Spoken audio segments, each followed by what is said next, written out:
Hey, Watermelon, how are you doing today? Oh, thank you so much for that. Really appreciate it. All right, guys. We are working on lore again. And I feel like I'm reaching the end. I feel like we've made a huge dent in this video over the last like week. And I'm real happy with how far it's gotten. And I was looking at the timeline, you can see this big empty area right here. This is what I'm working on today. What I'm trying to work on today anyway. We'll see how far along it we get. But it's the last big stretch I have to do before the hard parts are all done. Oh. All right, what do I need to put here? But the chaos would always return. Chaos would always return.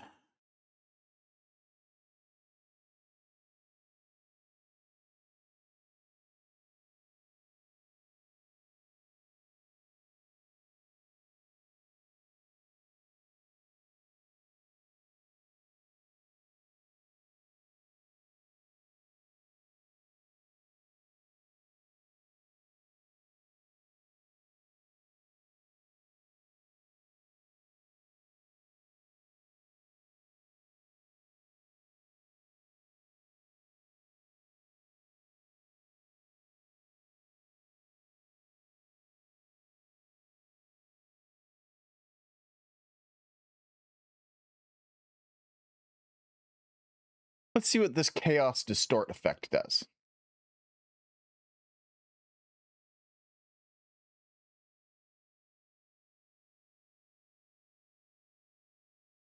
But the chaos. Oh, I like that.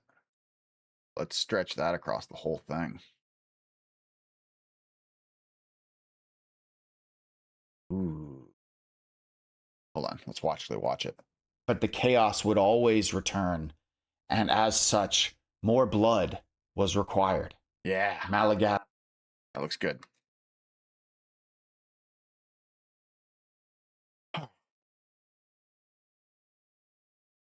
As was cruel. I found horrors I do not wish to put on paper within his ritual chambers. Skulls from cavelings. Okay. Get Core Keeper opened up. Do some more recording.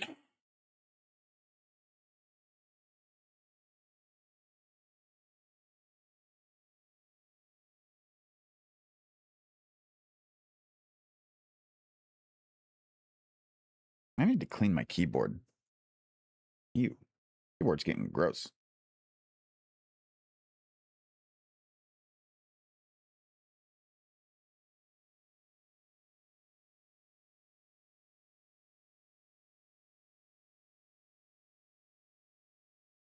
So if you really want to gross out a family member or a friend or a coworker, I got a really fun way to do it, especially if you have a really dirty or older keyboard. Talk about how you need a snack and that your favorite snack is board chow. And then when they inevitably ask you, what is board chow? You take your keyboard, you turn it upside down and you shake it violently. And then everything that comes out, you point at it and just go, board chow. And watch them get really grossed out.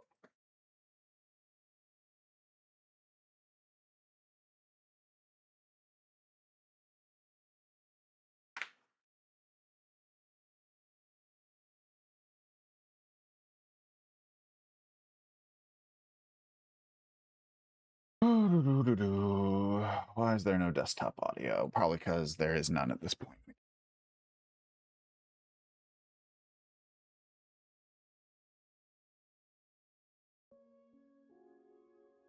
Okay, now we have some audio. Good. All right, let's go to Lore World 2.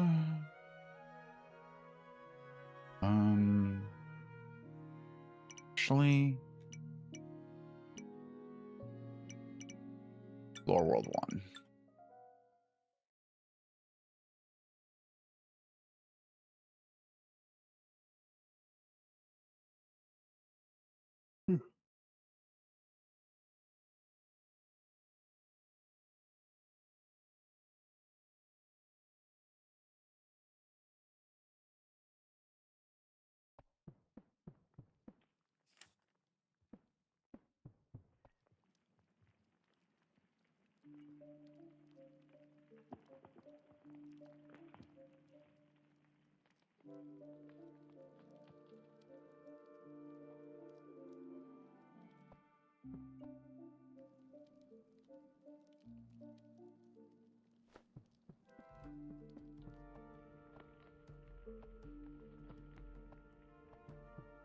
I know I've decorated a few of these rooms. At least I thought I had. If I didn't, well, gonna do that today. Ah, here we go. There's the room I'm looking for. Okay.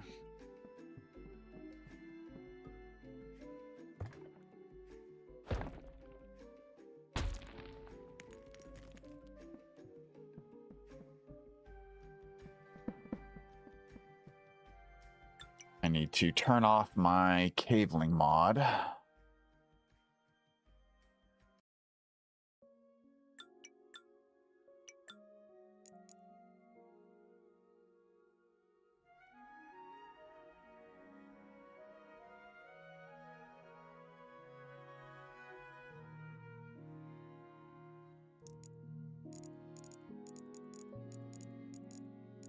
Player skins off.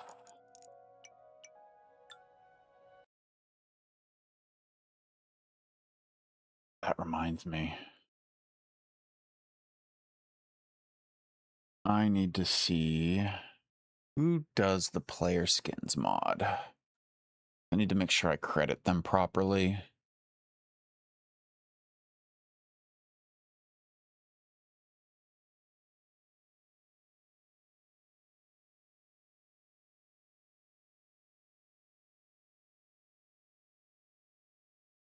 Loan.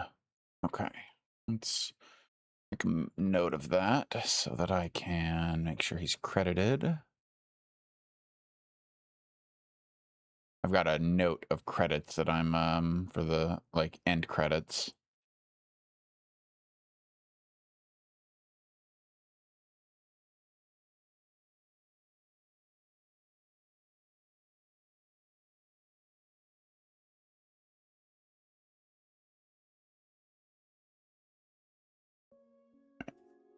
Stick him in the art and VFX section. Okay. Lore World 1. Let us go. All right.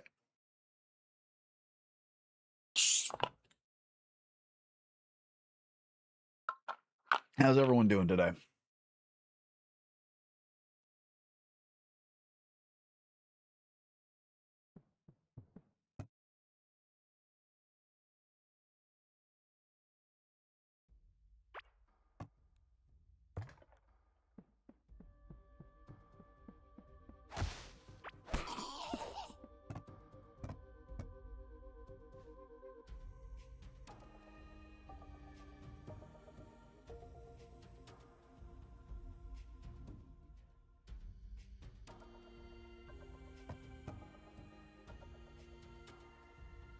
Melting? Oh, I'll bet you're melting.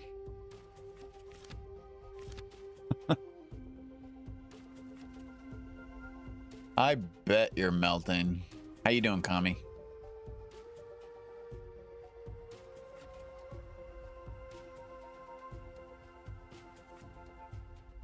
It's hot over here too, but at least I'm blessed with air conditioning.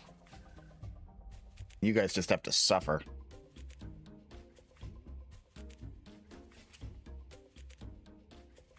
All right, what was I doing? Oh yeah, undercloak. Getting my outfit.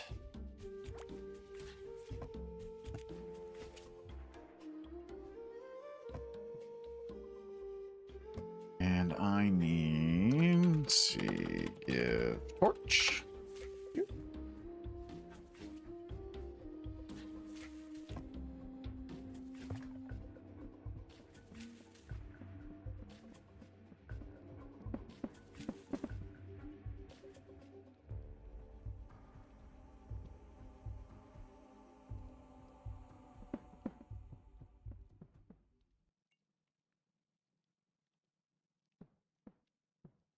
Ah, shit. Don't like that. All right. Let's see. First, I'll disable God modes that I have collision, so I'm not accidentally walking through things. And let's get a baby caveling skull. No, not a normal one. There's the baby caveling skull. Here it is.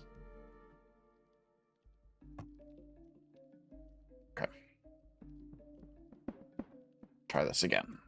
That off. Let's stop recording.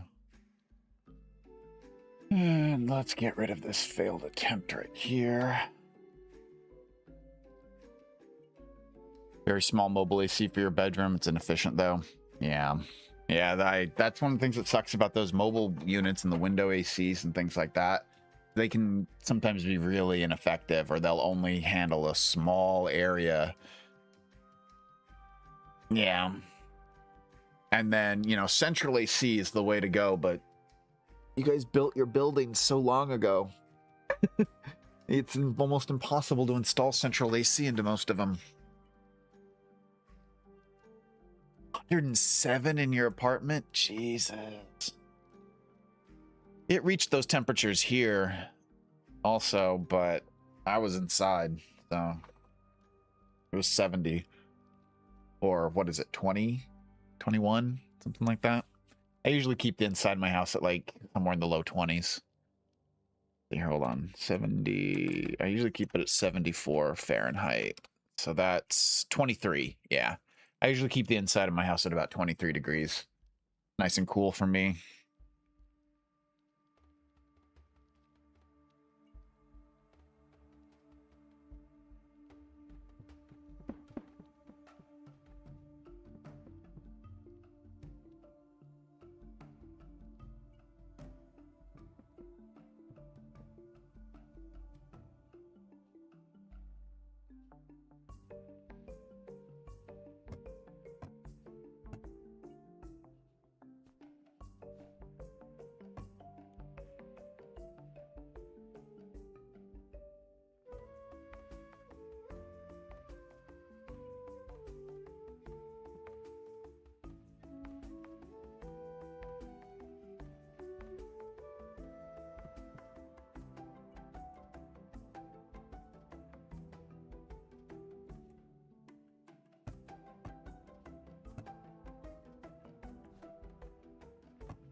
This says Finding Dead Caveling Kids. Dang it. I'll rename it after I move it.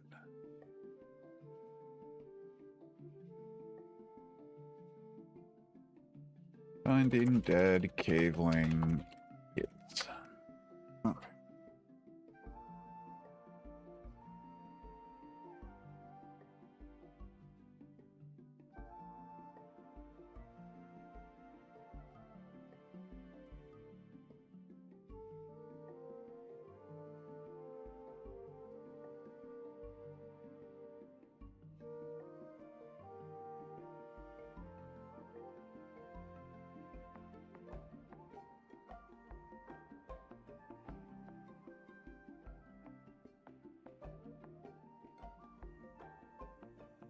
First, swing this to 130.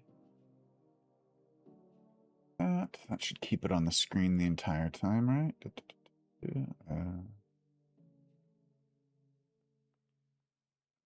Yeah, good.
don't think I'm going to need this whole segment here, but I figure I might as well make the whole thing and see how long it's good for. Malagaz was cruel. I found horrors I do not wish to put on paper within his ritual chambers. Skulls from cavelings. Tiny skulls. From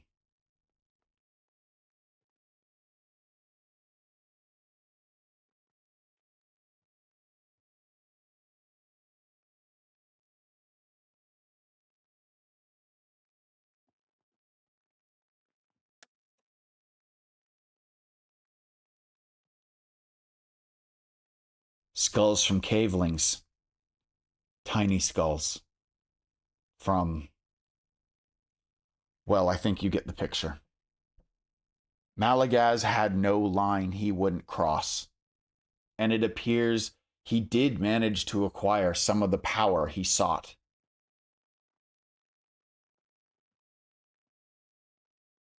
I don't need any of that. We'll just do this part. It's good. All right.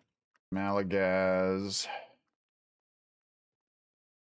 And it appears he did manage to acquire some of the power he sought. He and his followers were able to tap into the ancient gemstones that, by this point, were literally woven into their DNA. They used this power to harness fire and gain dominion over the region. They pushed out all the cavelings that did not follow their beliefs.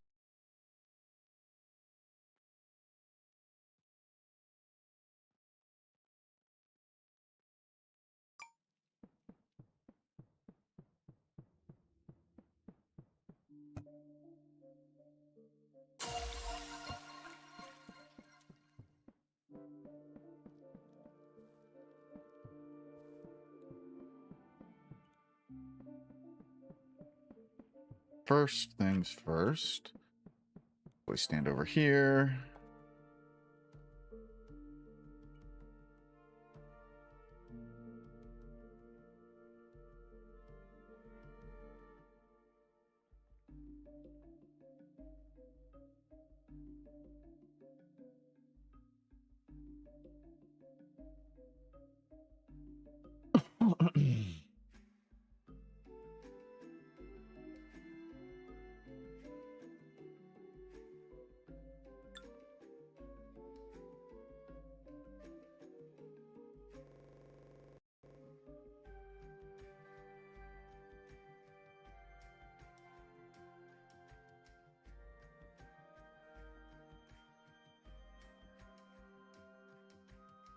Tool chamber empty.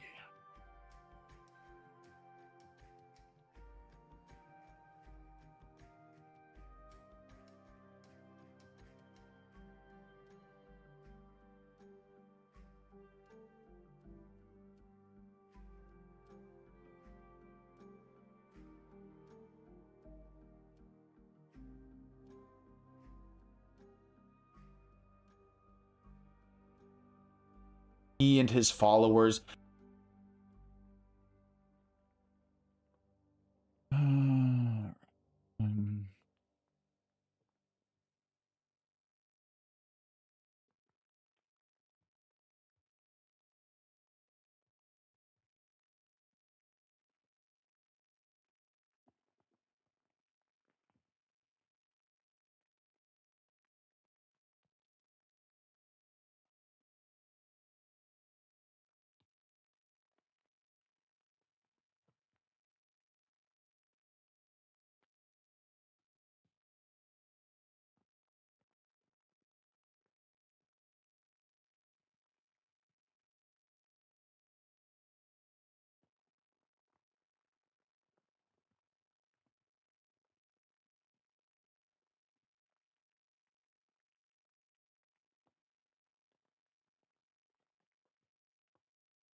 Not how that button's supposed to work, Adobe.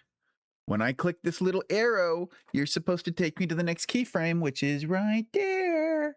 You're not supposed to take me off of the fucking image. Now take me to the keyframe. Thank you. Jesus Christ. Why is that so hard?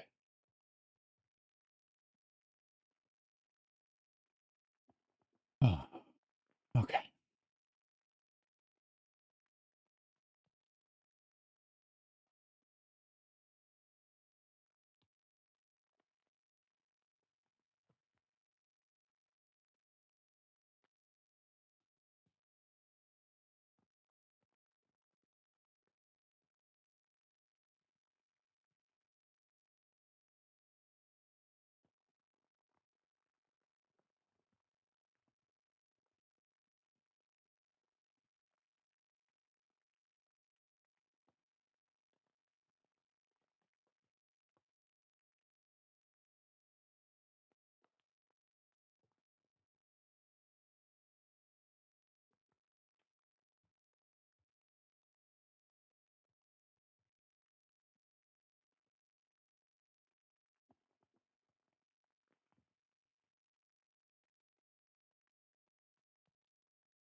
Hey, Sawyer.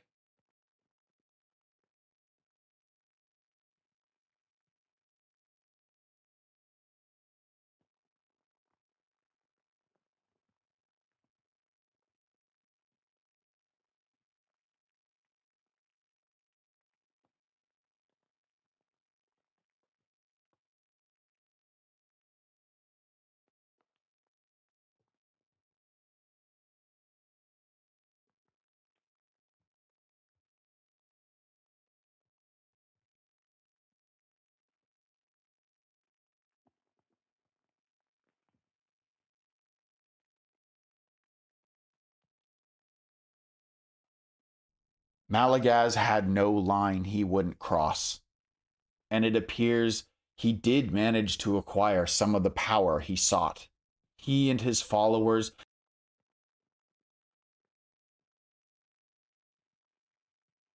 Picture. Malagaz.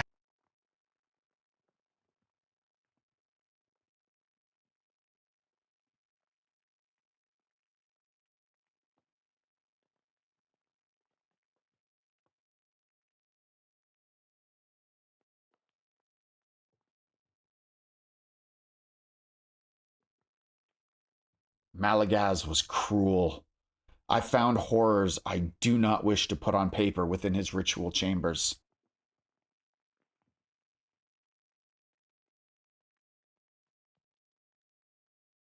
Malagaz was cruel. I found horrors I do not wish to put on paper within his ritual chambers. Skulls from cavelings. Tiny skulls. From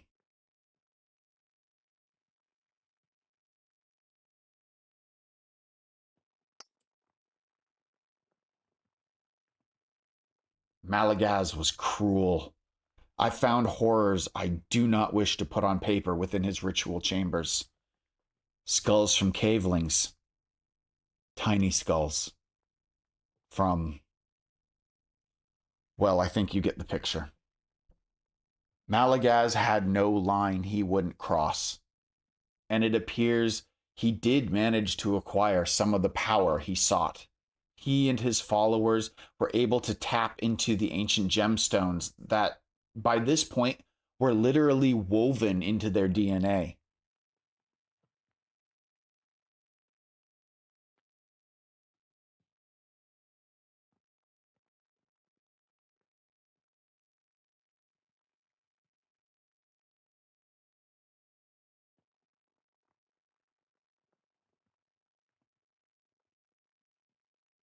He used this power to harness fire and gain dominion over the region.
Recording this.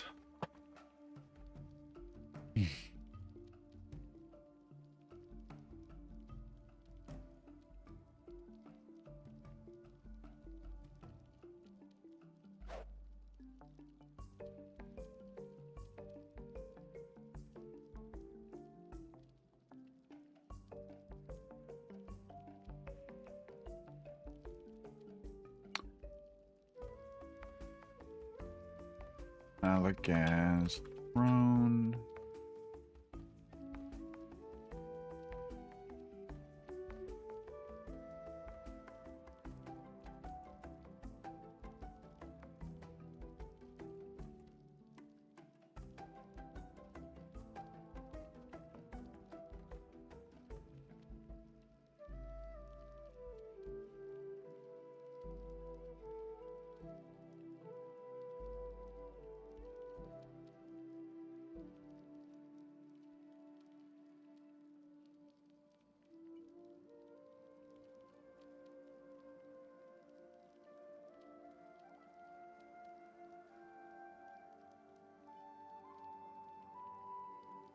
I just realized how off I was. I have to go back and check things that I've adjusted.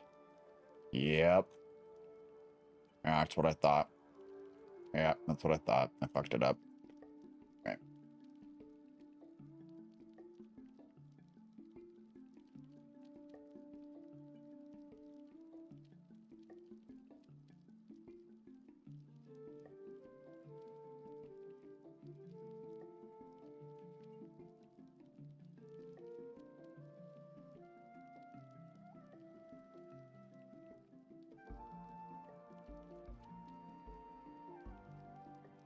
Fired. Malagaz was cruel. I found horrors I do not wish to put on paper within his ritual chambers. Skulls from cavelings. Tiny skulls. From... well, I think you get the picture. Malagaz had no line he wouldn't cross. And it appears he did manage to acquire some of the power he sought. He and his followers were able to tap into the ancient gemstones that, by this point, were literally woven into their DNA. They used this power to harness.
They used this power to harness fire and gain dominion over the region. They pushed out all the cavelings that did not follow their beliefs from the sections of the city that were least devastated. They exiled the non-believers to become food for the Hive Mother and her brood. But the cult... Okay. That's going to be a group one I'm going to have to record, so let me make a note here.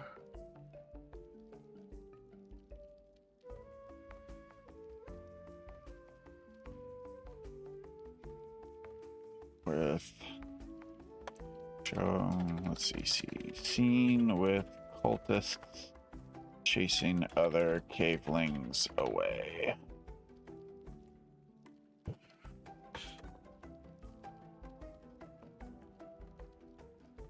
And then I need scene showing cavelings. Oh, I can actually do this one right now. Being eaten by larva. All right, let's do that scene.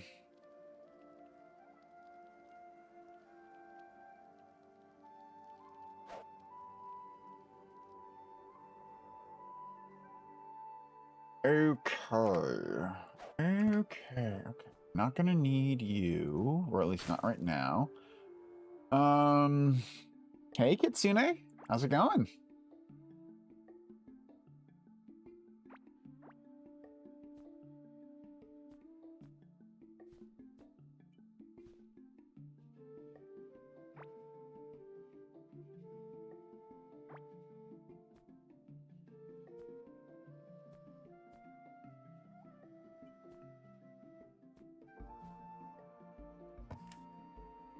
Okay.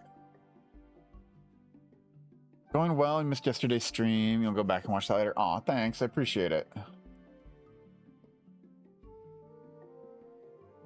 All right, so we've got a hive area over here. I think what I'm going to do is I'm going to come over to this area because we've got this little caveling hut here with this hive area right next to it. I think this is a good area where I can showcase that the creatures are fighting each other. Flag there.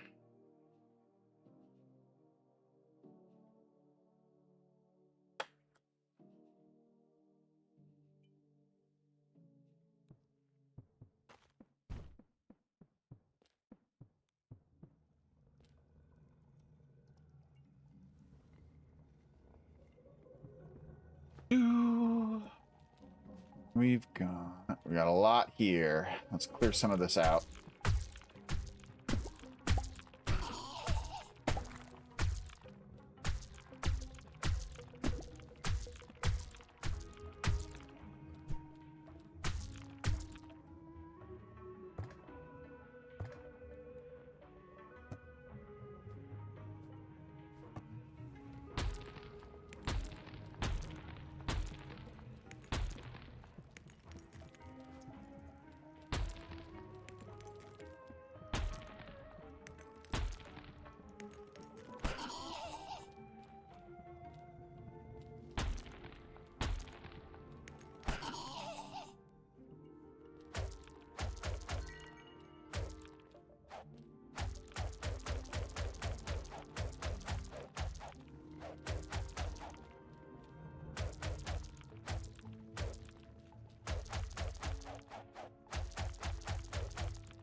course, I just realized that I still have to enable the world.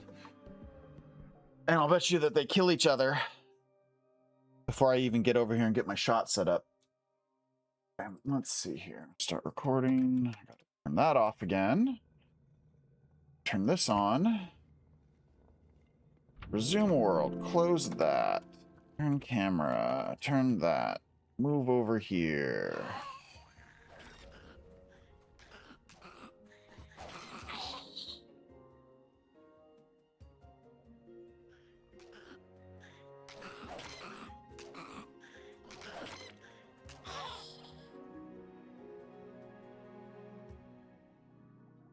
Hopefully I got what I needed.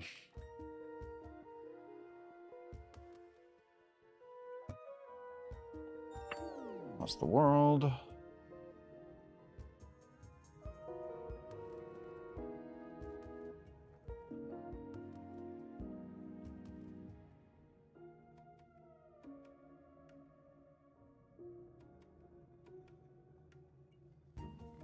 Larva kill cavelings.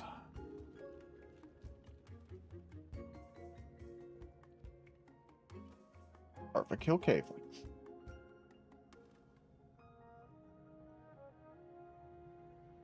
They pushed out all the cavelings that did not follow their beliefs from the sections of the city that were least devastated.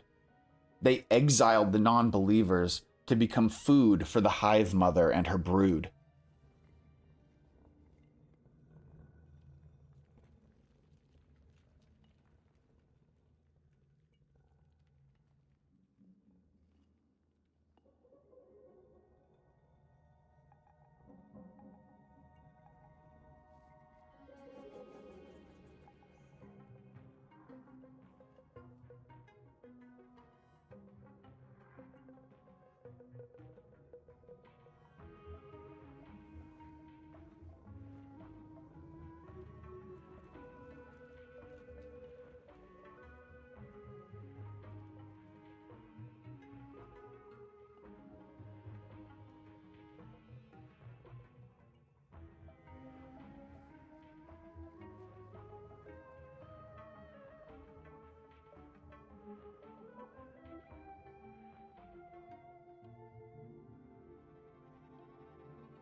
They exiled the non-believers to become food for the hive mother and her brood.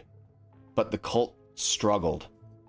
At this point, the giant larva guardian was known as Gorm the Devourer, and it burrowed swiftly through the caverns, leaving a sticky slime behind.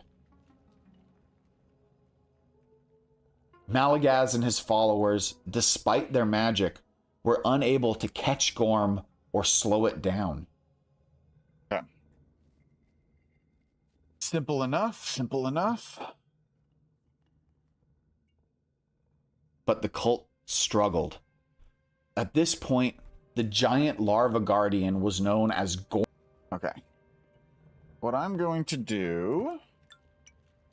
Exit this world. I need a new world.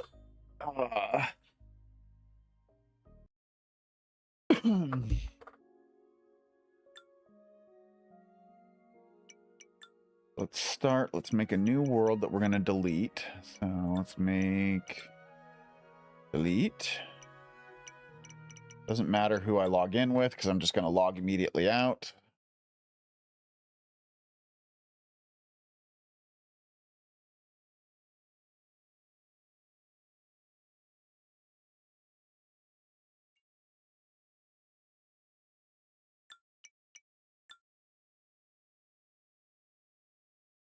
All right, so what I'm doing is I'm just getting the world created, which is all I was doing there. So the world's created. That's fine. And now I need to turn it into a creative mode world. So we're looking at 14. So let's see here.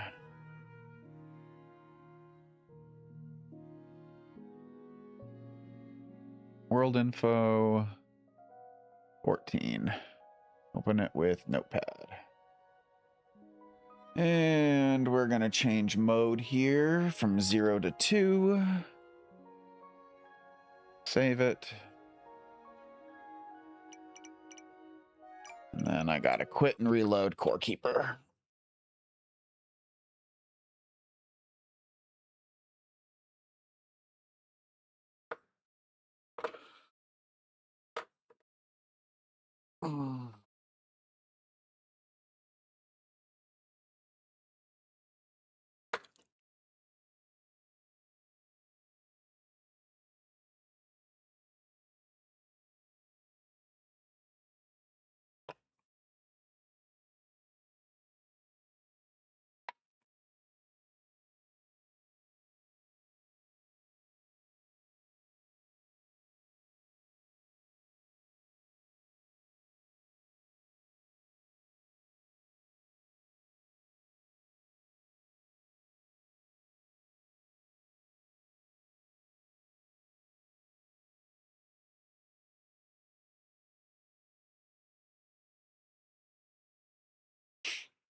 All right, cool. Deletes a creative world. Excellent.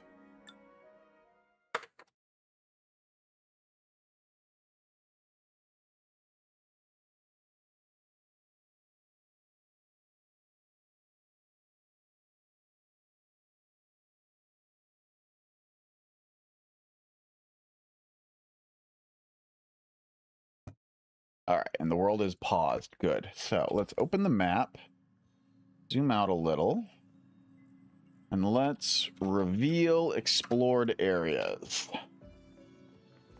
So this is roughly how much of the map is automatically explored when you first load up the game.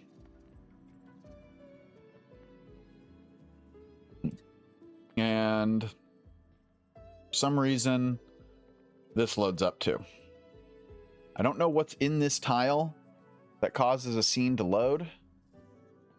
There's always at least one way off out here somewhere. I wonder if this is like where the Atlantean worm spawns or something. Maybe not. This is all wilderness, so it can't be. Hey, there's my scene. Sorry. Yeah, I don't know what causes this one tile to load. I haven't figured out what scene forces it yet.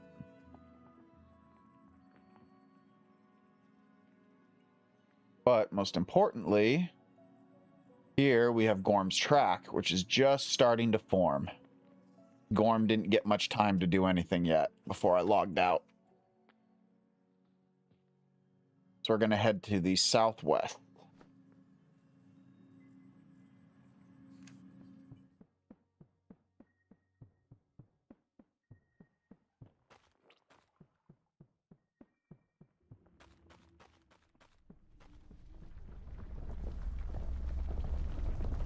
Oh, here's Gorm.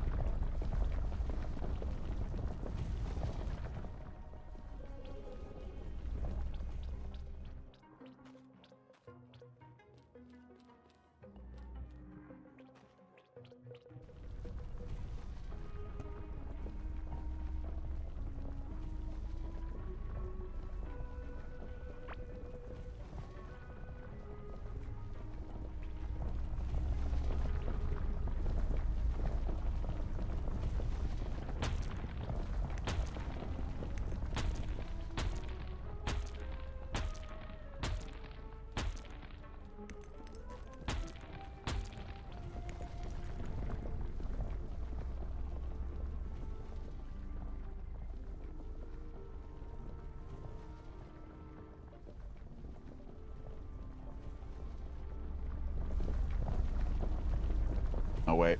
Hold on. Can't do that quite yet. All right. Start recording. Resume the world. Toggle the camera. Toggle this. Where'd you go, Gorm?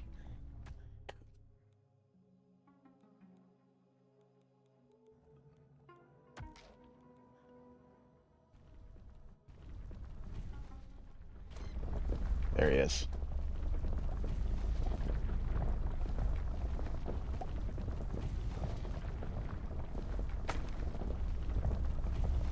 So dark.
Just record this for a couple of seconds. Leave behind slime trail. Okay, good.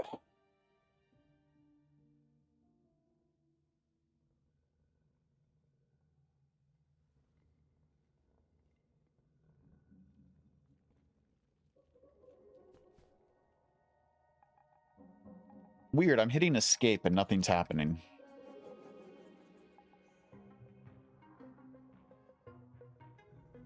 Probably because the camera's on. Yeah, the camera. Because of the camera. All right.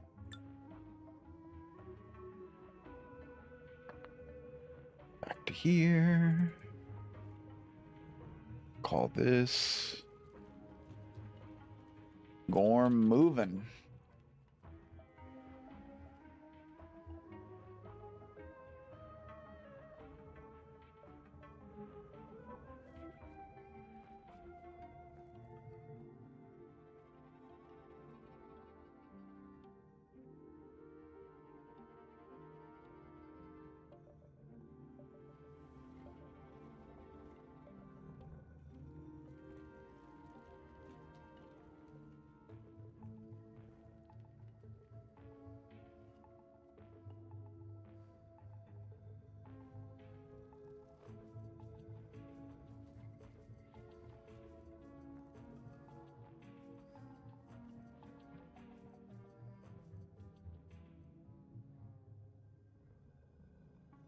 But the cult struggled.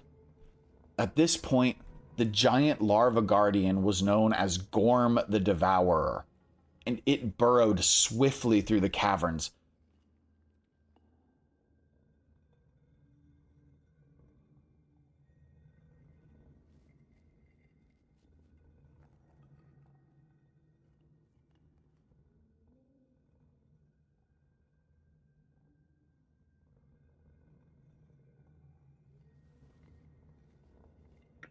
Part's a little dark, but only a few seconds, and I can live with it.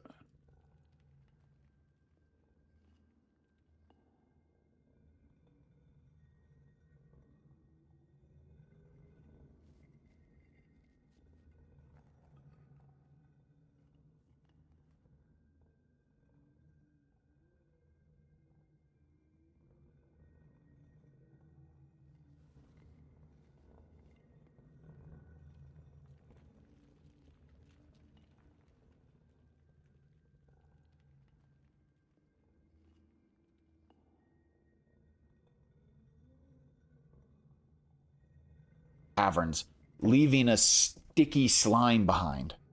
Malagaz and his followers, despite their magic, were unable to catch Gorm or slow it down. Okay. Let's see here. I think Open up the map. Reveal the explored areas so that we can see what Gorm did. All right, then we know Gorm's right there. When Gorm moves around, he actually explores zones. So when Gorm moves, it causes areas of the map to reveal itself.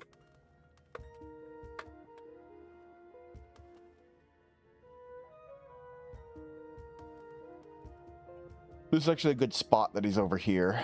You know what I'm gonna do? Actually, I feel like he should really do a circuit. Like, I want to fight him somewhere over here. So I think while he's exploring through and finishing his circuit, I'm going to set up over in this area.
All right, at this point, I'm just going to sit here and I'm going to wait.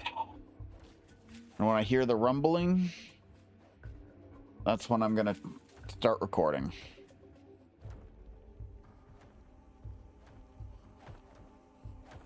Hopefully the cavelings don't wander off too much.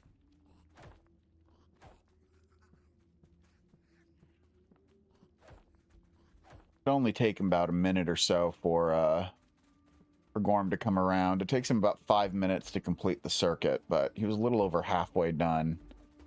So 1 to 2 minutes total. We've already used up about a minute of that. He should be coming by any minute now.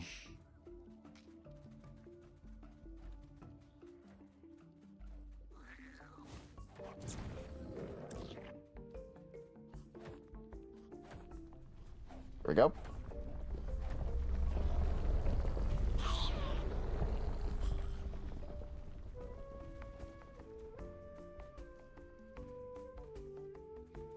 All right, that was all I needed from that.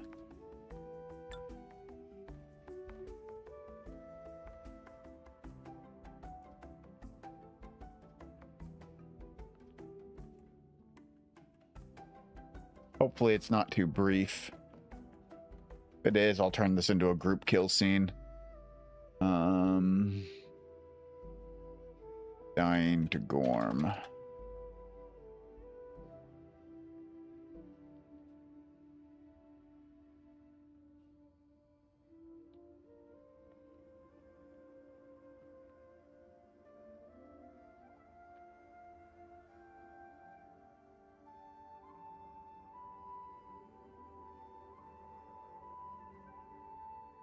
Good. Looks like it might not be too short. Malagaz and his followers, despite their magic, were unable to catch Gorm or slow it down. That's perfect. Perfection. Just gonna do 110 because I want a nice wide shot here. There we go. All right. Love taking creative liberties when trying to draw stuff. Like, what is the spawn for Sahabar meant to be scaled up? Like, which one? The sigil or the computer?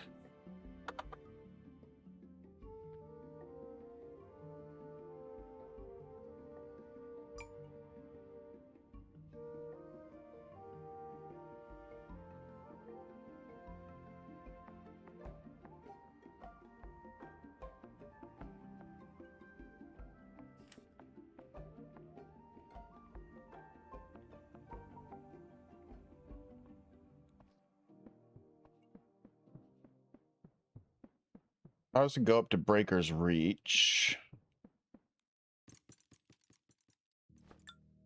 And let's pause the world real quick.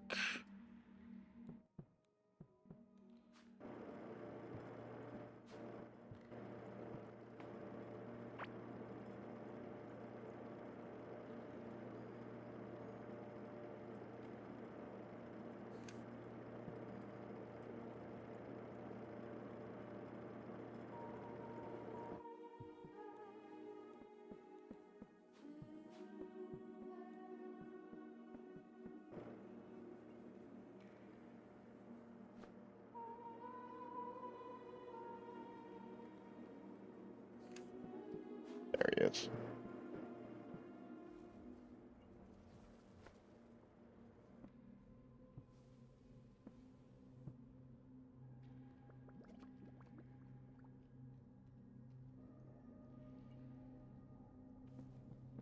Like, this is a couple of computers right here.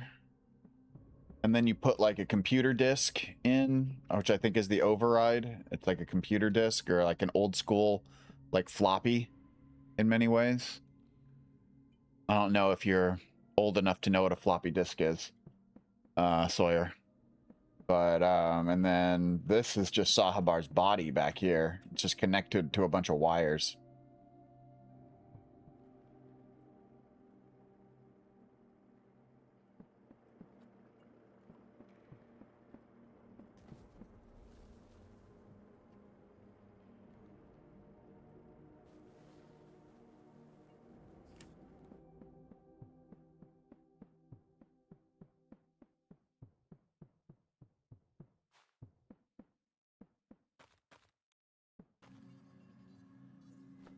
Let's see here. Let's get back to this. Malagaz sent expeditions into the slime-infested regions in search of Glurch, the abominable mass, but none returned. Frustrated.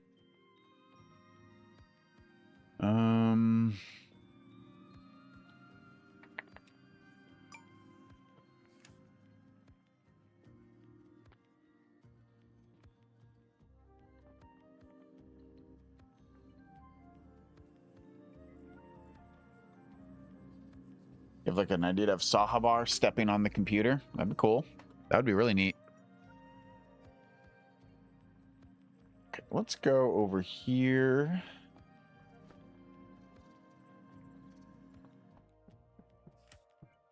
Oops, bit fast, bit fast.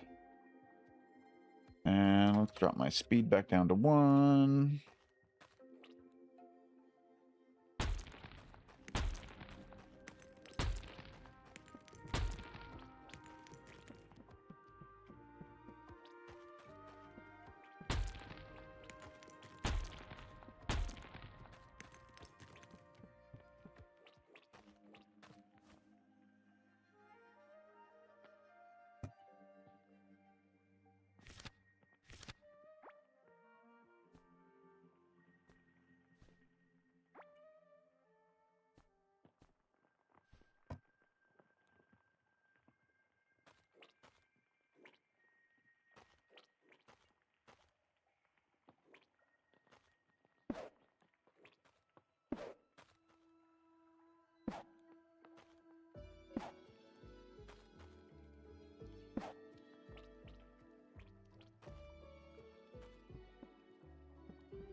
hey, Dark Master. Evelings and slime.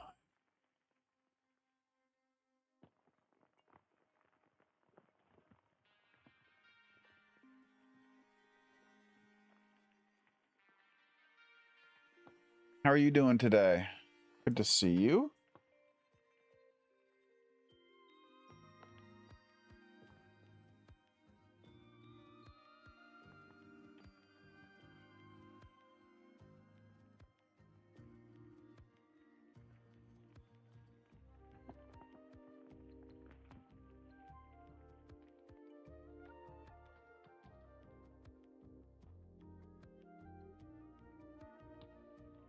Malagaz sent expeditions into the slime-infested regions in search of Glurch, the abominable mass, but none returned. Frustrated,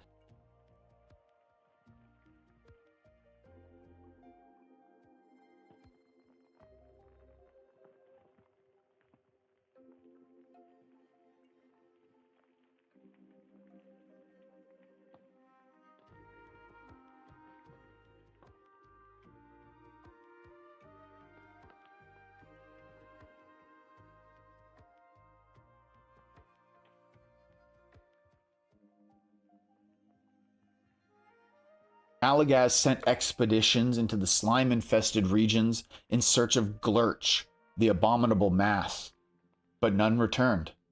Frustrated that his minions could not retrieve any of the keystones, Malagaz personally traveled into the hive and confronted the Hive Mother.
I need a wider shot than that, so I guess I'm gonna have to...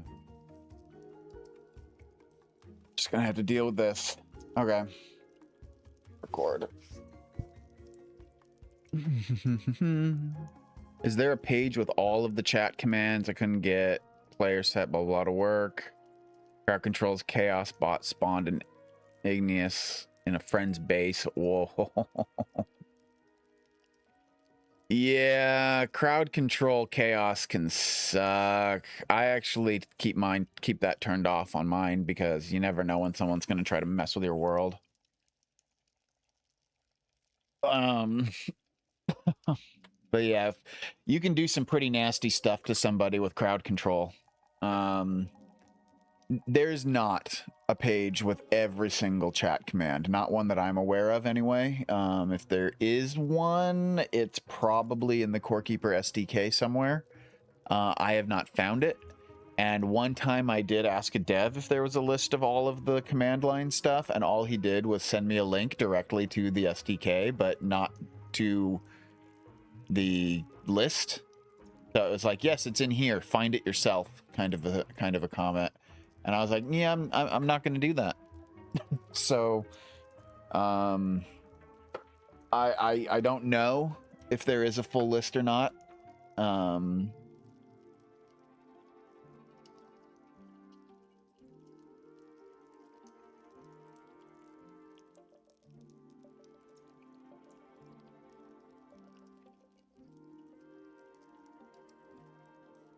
When it comes to health stuff, I'm assuming that the player set thing that you're talking about, Dark Master, there's a couple of health things in here. You have to make sure that you use set base max health. Player.set base hacks base max health, and then you can set it to whatever you want, and it'll change it. And that's assuming you're using the dev console. If you're using hold on. If you're using chat commands to do it, it's a different command.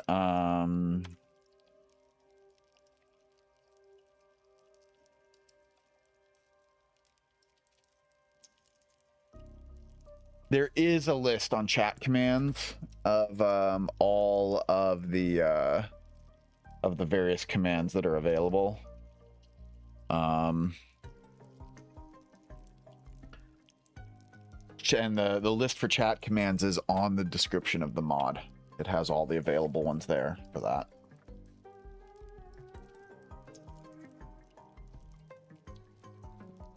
Excuse you.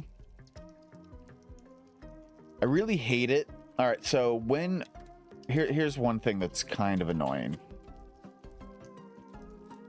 With the camera mod, this toggle manual camera, when you toggle that and that's enabled, my character's not supposed to move anymore. Like that, my character's movement is supposed to be disabled. But every now and then it breaks and it doesn't disable your movement. It's really annoying.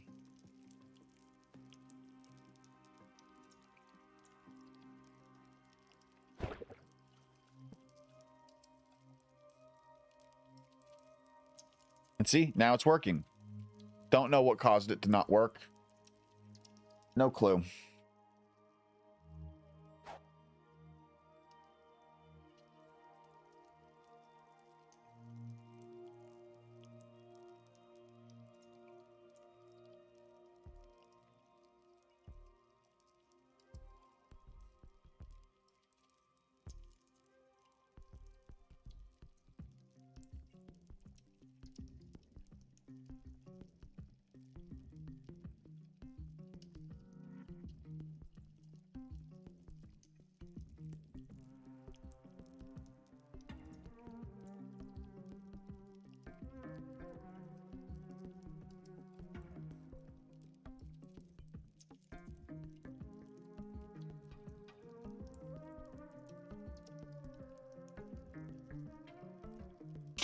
That his minions could not retrieve any of the keystones. Malagaz personally traveled into the hive and confronted the Hive Mother. I found scraps of ruined documents that suggest Malagaz told his followers that he battled a mighty beast and only defeated her through his power and magic. But I personally saw the Hive Mother, and I know what really happened.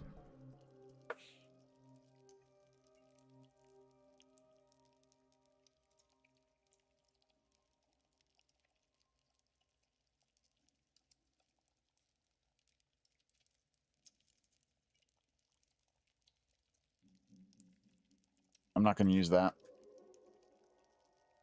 Go back here.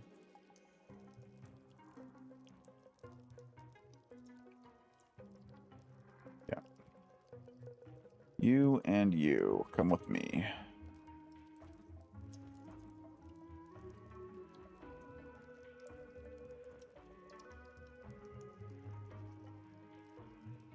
Okay. Hive Mother scene. Yeah, that's zoomed out to 150. So let's zoom this back to 110. Go.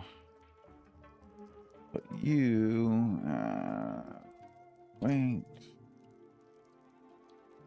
We need to zoom in a bit.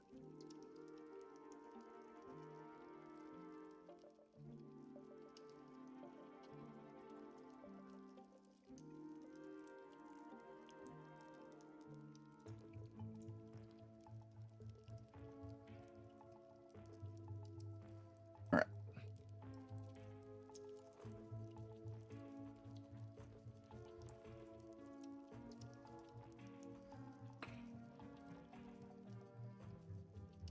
And I need to make some new animations.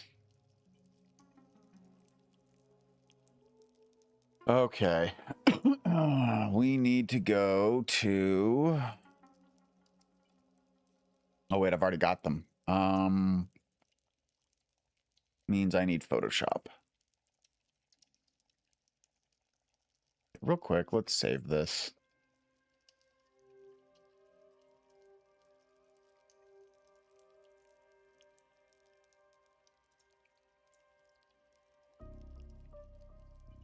Almost up to 37. We got about 36 minutes. 3 more minutes.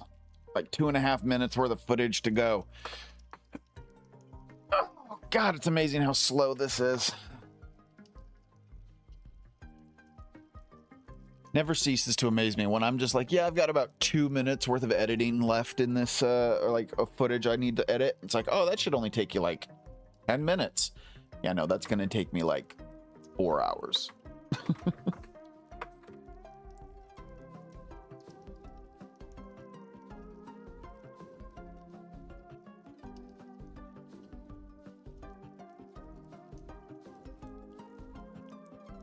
Okay, I need move up. Where's move up? Move up. Here it is.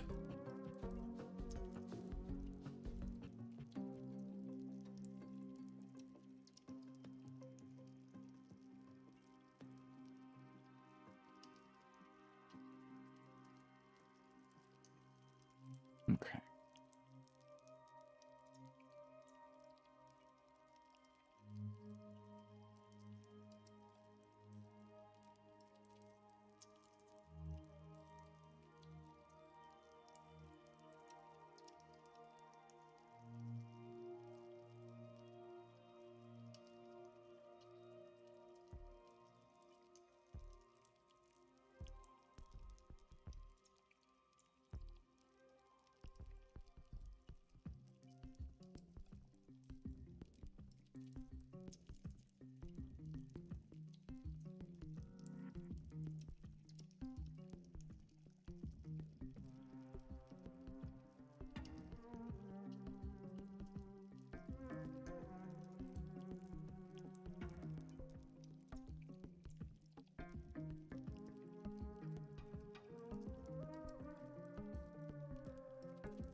Sometimes when I'm looking at how these sprites are broken down, I wonder, like, there's this 1 pixel, like right there on the edge of his shoulder. Like, is that a mistake that they just never corrected? Or is that supposed to be there?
And then let's see, I need attack up. Where's attack up? Here it is. Attack up.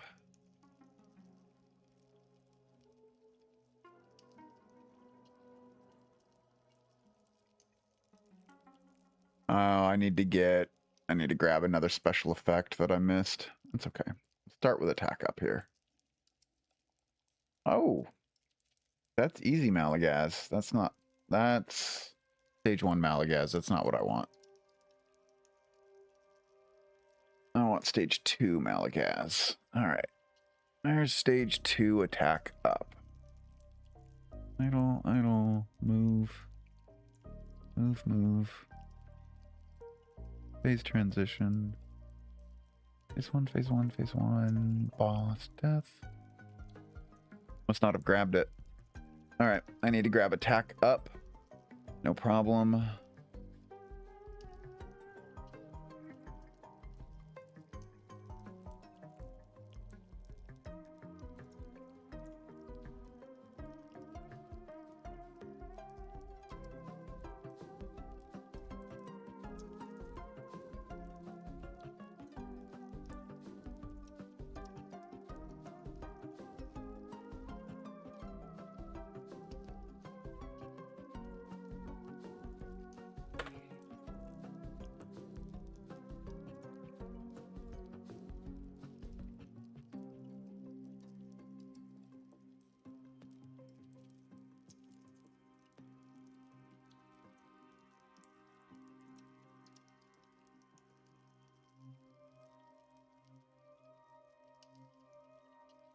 Here it is.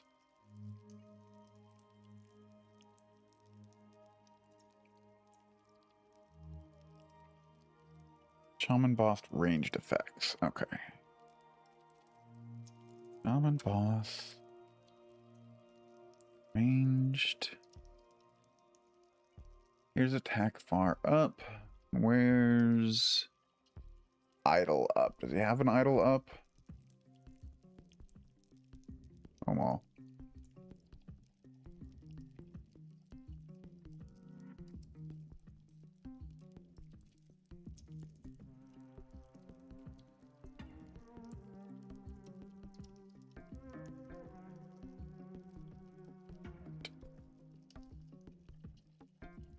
Okay. That fucks that up. Okay, shaman boss ranged. Let's do this ranged effects. And up. Okay, it's gonna be like that. Ranged effects, attack, far side, nope. Ranged attacks, far side, up, yes.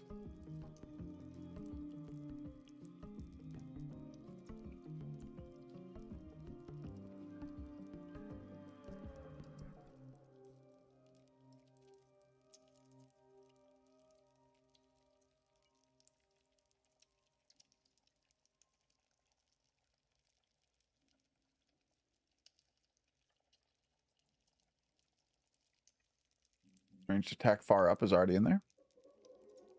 Oh, okay. Well then, yeah, fine. Just replace it. All right, ranged attacks up. Ranged attacks move up. Got them both. Good. Okay. Now let's grab.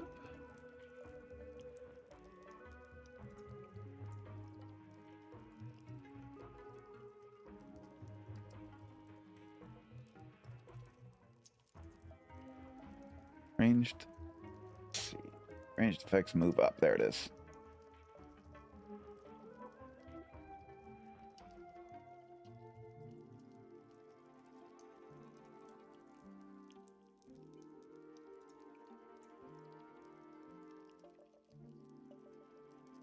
This is probably part of the most time-consuming portions of it. Is getting all these individual sprites set up.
That takes care of that one. Now let's grab... Where's attack far up? Attack far up. There it is.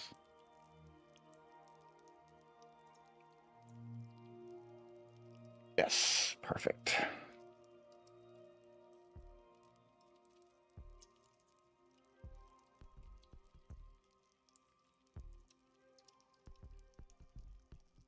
Slice this bad boy up. I'm sure there's better ways to do this. I just don't know them.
And one more. We've got special effects for it now. So attack. Where is attack far side up? Attack far side. Attack far side up. There it is.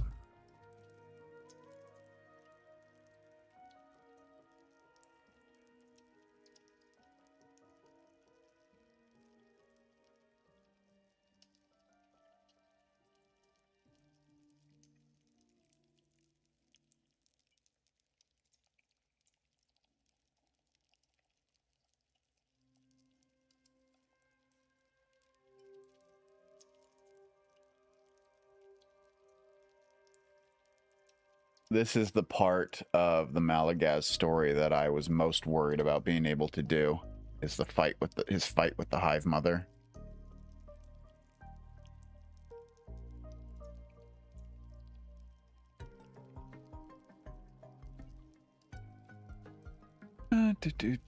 Let's get rid of that annoying Banivator. Banivator, goodbye. Okay. Did I save this? I don't think I did.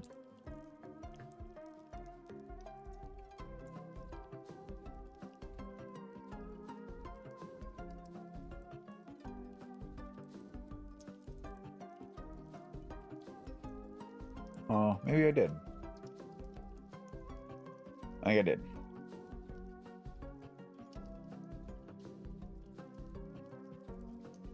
All right, that's one. That's number two.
That should take care of all of that. If I need more, I'll get to it.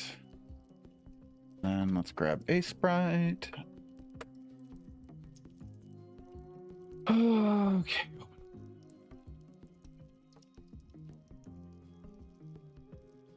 Let's start with the walking up one. Where is it? There's movement.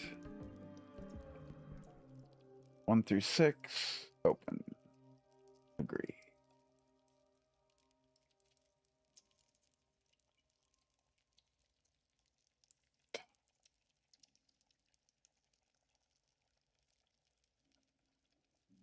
AFK for just 2 seconds, guys.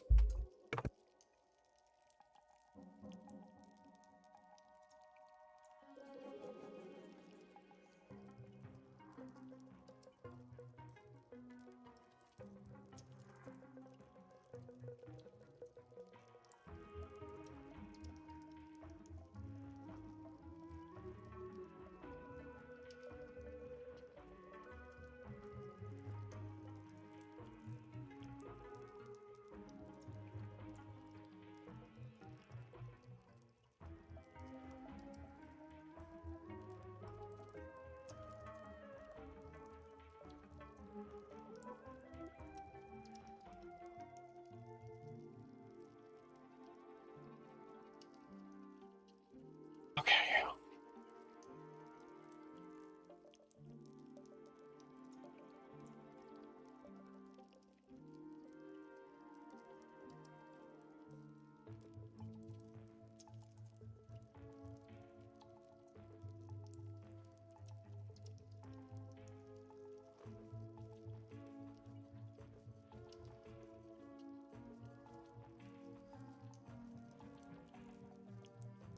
I've got this interesting inconsistency that happens that I haven't figured out yet in Aseprite, where if I take it and I'm going to copy this one, layer 1, panel 1, frame 1, I want to paste it into this specific frame.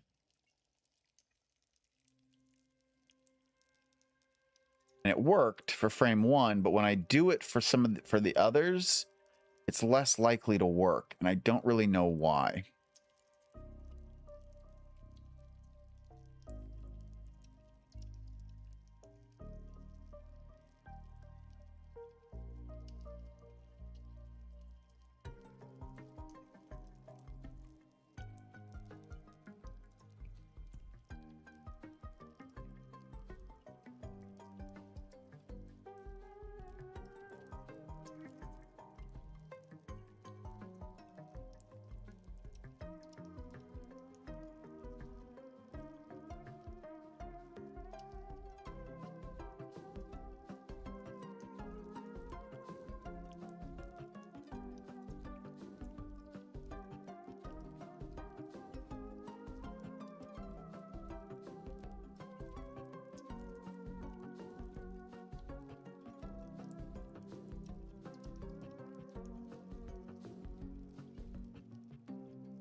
I just copied something and pasted something in, but what was it? I don't know. Sure as hell wasn't this.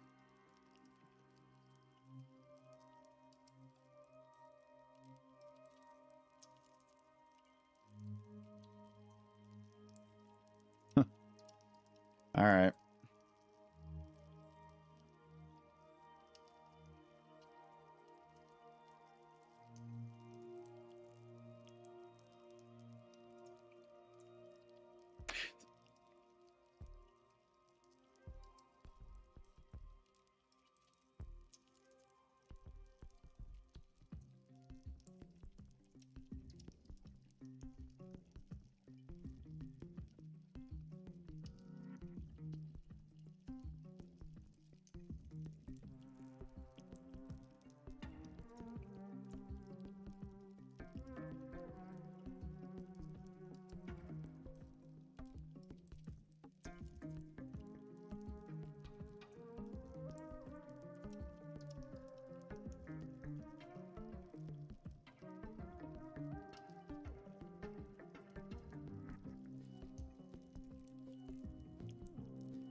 That's done. Now let's grab... We're doing attack up, I believe, next. Grab those.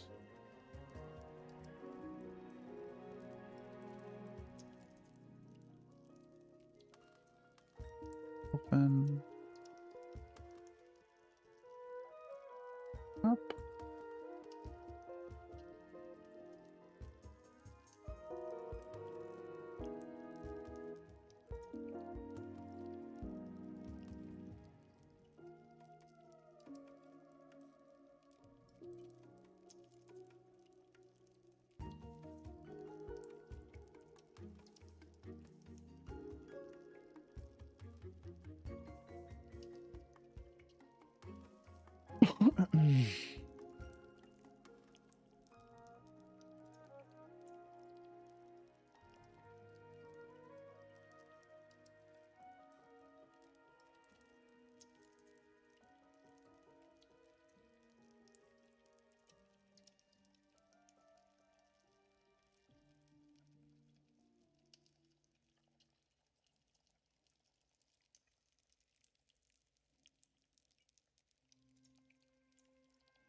Excellent.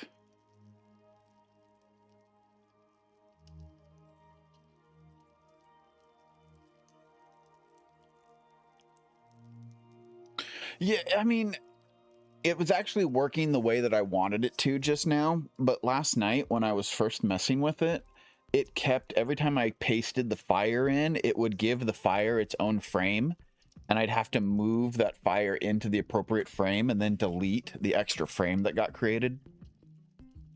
And I mean, it was just a couple extra steps and it was annoying, but it wasn't like game breaking, you know?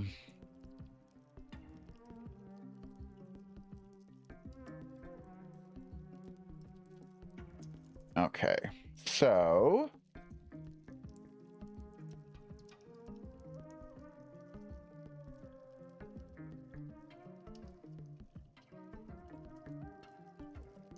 Now we've got some new Malagas sprites. So let's see here. We've got... Wait, that one's really small. That shouldn't be that small.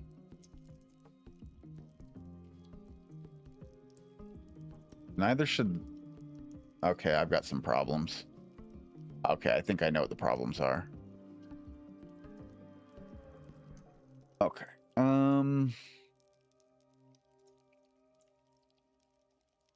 Fix the canvas size.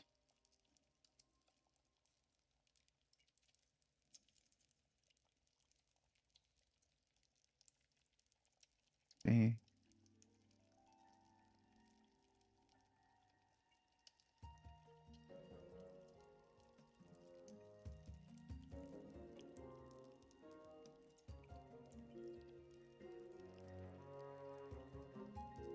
No, that goes off screen. Add.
Oh, that's better.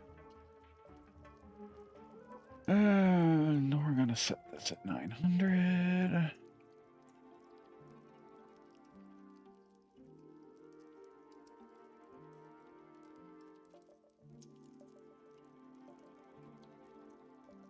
Because I may have just made him ridiculously big.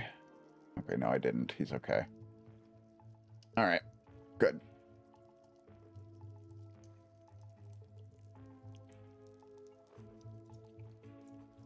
Yeah, that's what I usually do too, Dark Master. I just use Aseprite to animate the frames, and I do most of my actual editing in Photoshop. So I know Photoshop better, you know? And even though Aseprite has some really, really good tools for pixel art, and I do need to get better at that, it's just when I'm trying to move quickly.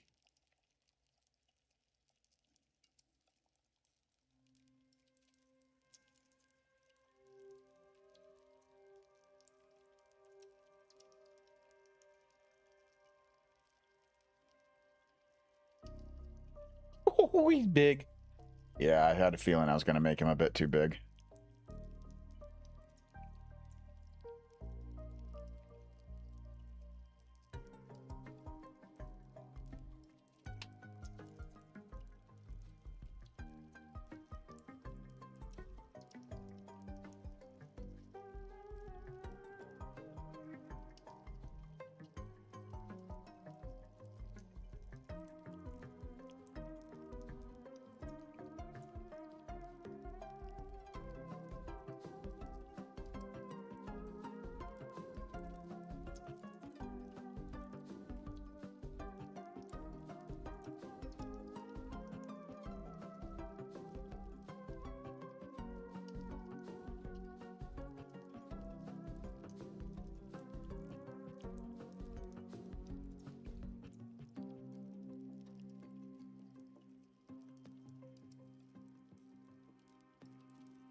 Oh, I have to make this surprisingly long.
Frustrated that his minions could not retrieve any of the keystones, Malagaz personally traveled into the hive and confronted the Hive Mother.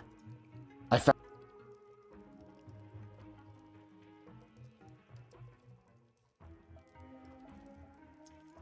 I'm going to try something that I haven't done before, and I wonder if it'll make my life a little easier, but I have a feeling that it won't. Okay, hold on. If this works, then... Yeah.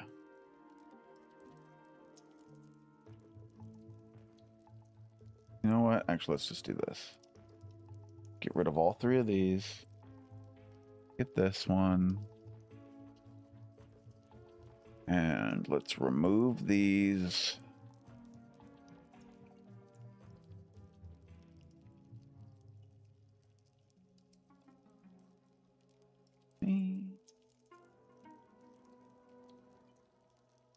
Really?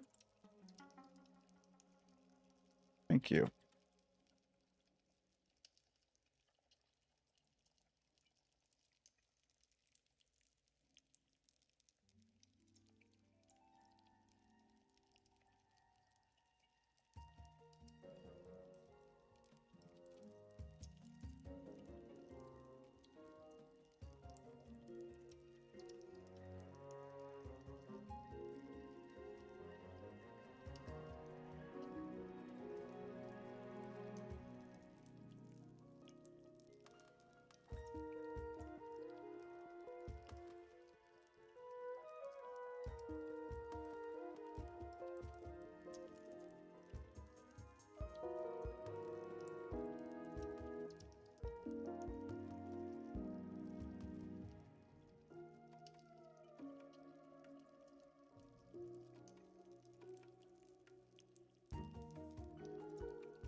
Interesting. Okay. I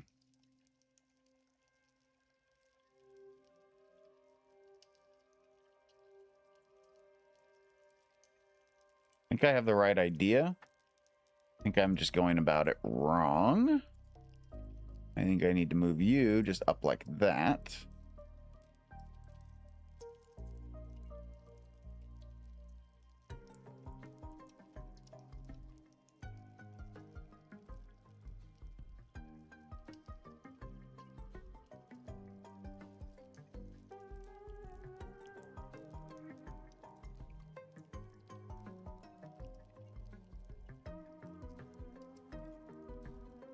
Still cut off for some reason. Because it didn't... Why didn't it save it? I moved it. I copy-pasted it. And it just drops it all right. What?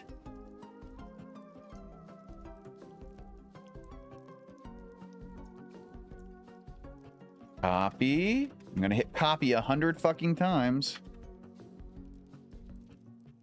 Okay, finally. Jesus Christ.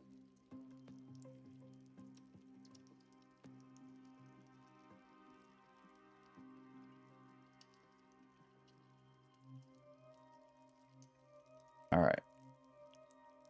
Thank you. Good. Now, get rid of that BS. Get rid of all this BS. And let's start with Malagaz down here.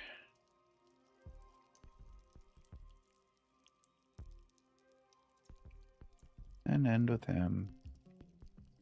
Right there.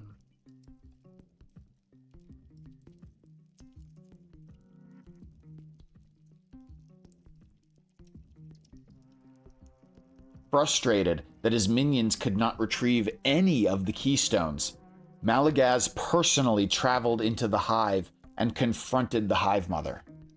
I found scraps of ruined documents that...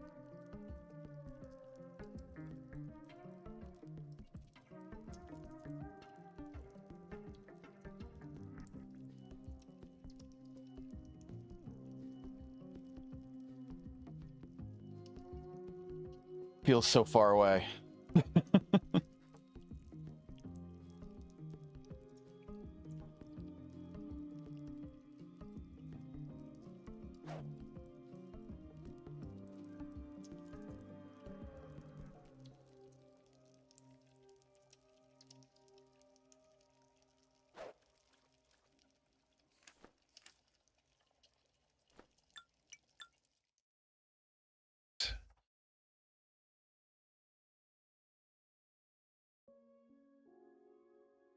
Actually, I think I already have something I can use for footage to find the right section.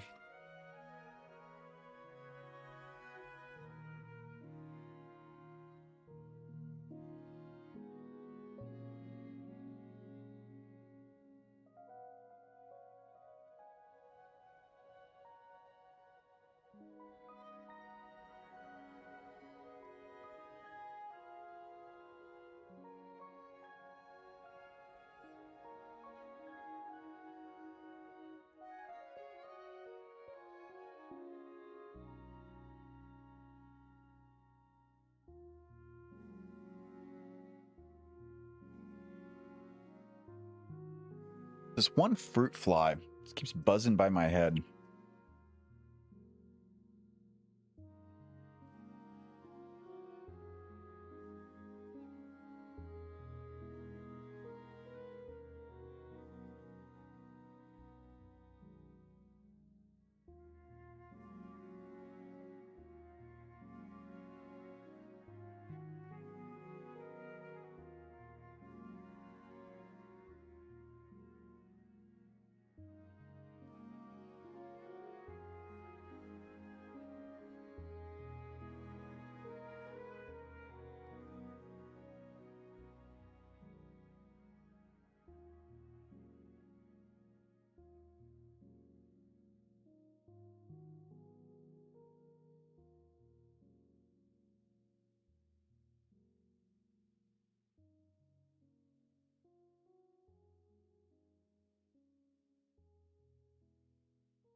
I swear I've got like all sorts of footage of my character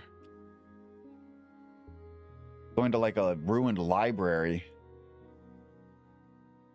Now I can't find it.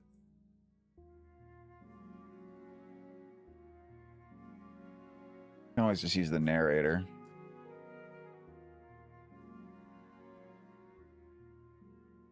I found scraps of ruined documents that suggest Malagaz told his followers that he battled a mighty beast and only defeated her through his power and magic.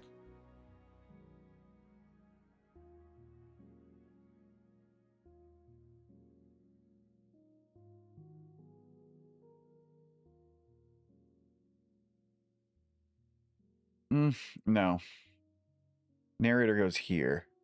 I personally saw the Hive Mother, and I know what really happened. No. I feel like I don't need the narrator spot for either of these. All right. Let's get back into Lore World.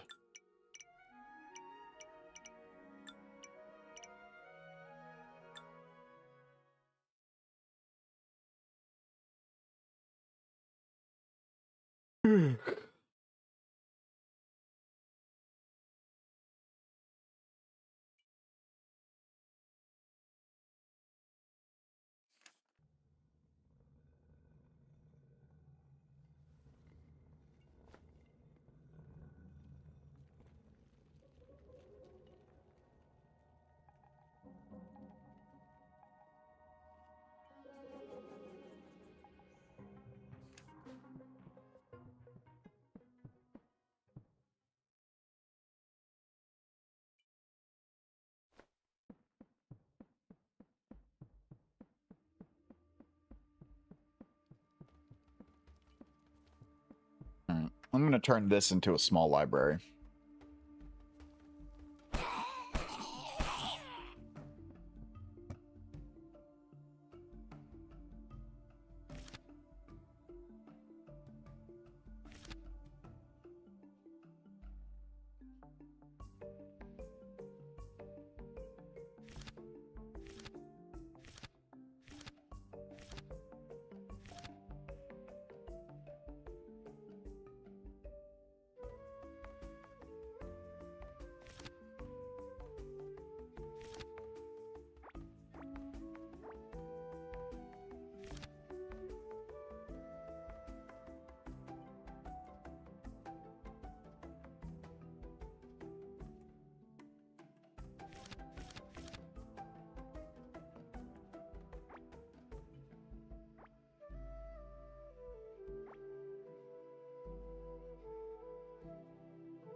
This Malagaz library and Hive Mother found.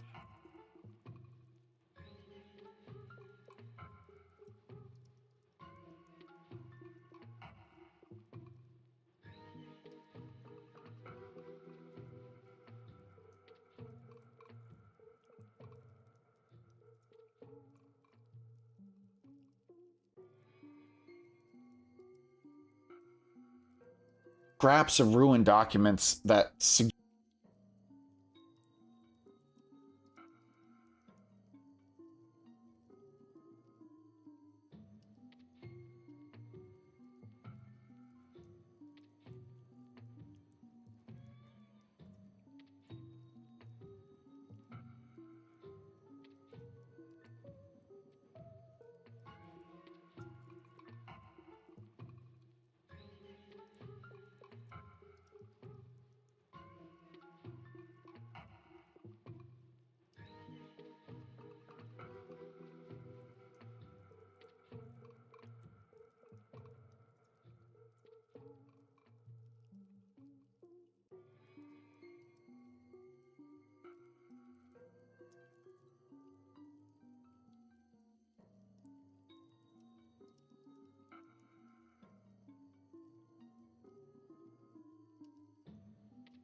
I found scraps of ruined documents that suggest Malagaz told his followers that he battled a mighty beast and only defeated her through his power and magic. But I personally saw the Hive Mother, and I know what really happened. Malagaz definitely got the keystone from the Hive Mother. That much is true. But the Hive Mother, her consciousness focused on her brood, was not even aware of Malagaz as he approached. He ripped her keystone from her body and then fled before she was even able to counterattack.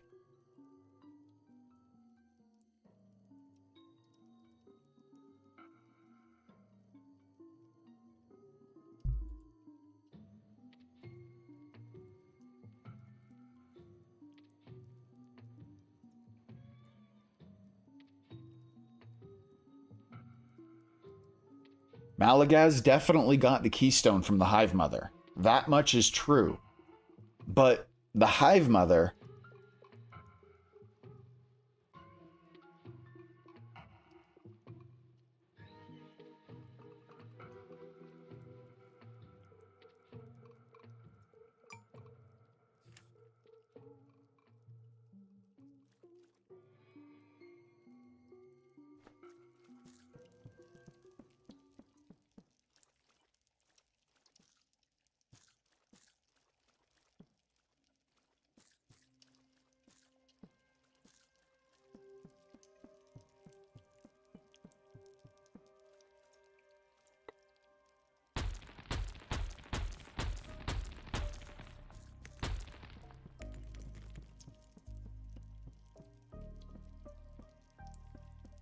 Alright, I'm going to start over here so that I don't trigger anything off the bat. Resume the world. Turn that off.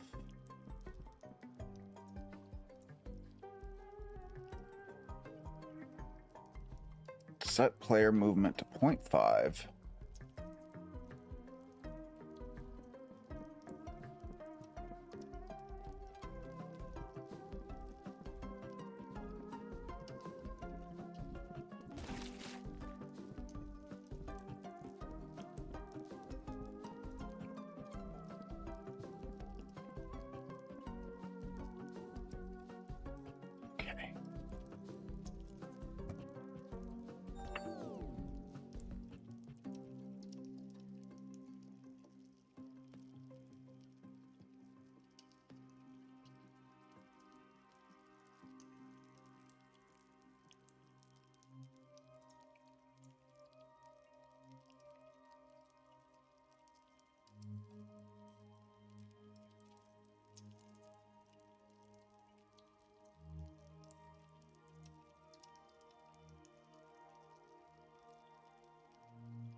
But the Hive Mother, her consciousness focused on her brood, was not even aware of Malagaz as he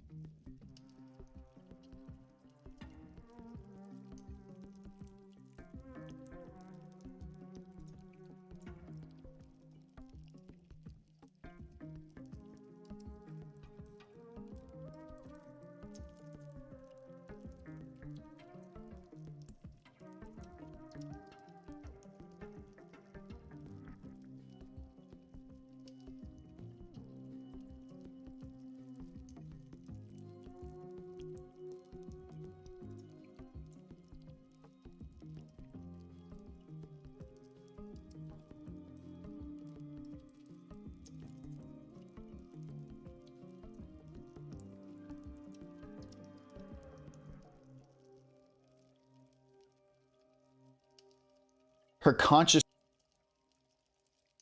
but the hive mother, her consciousness focused on her brood. Okay. This is gonna go up to 900, yeah.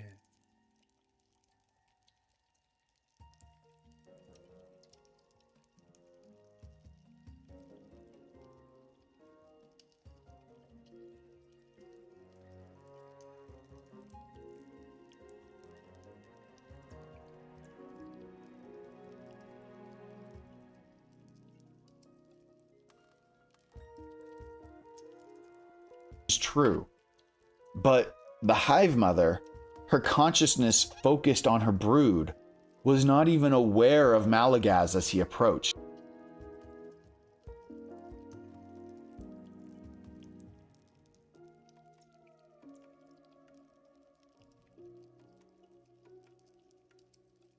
Was not even aware of Malagaz as he approached. He ripped her.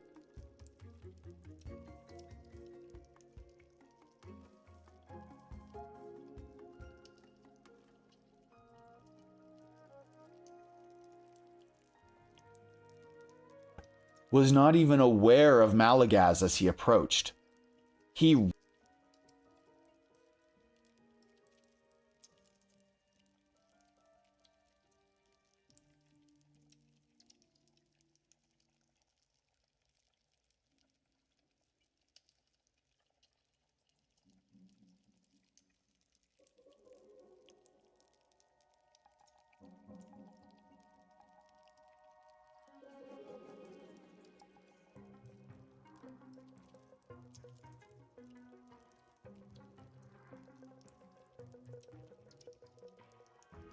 Well, that one's not even moving at all now.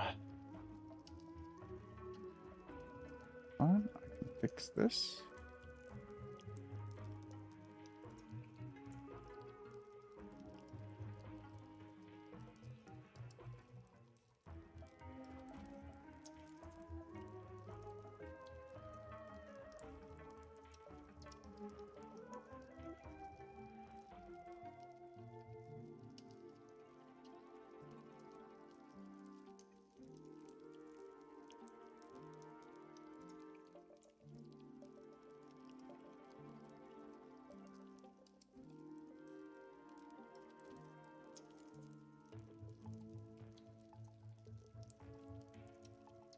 Was not even aware of Malagaz as he approached.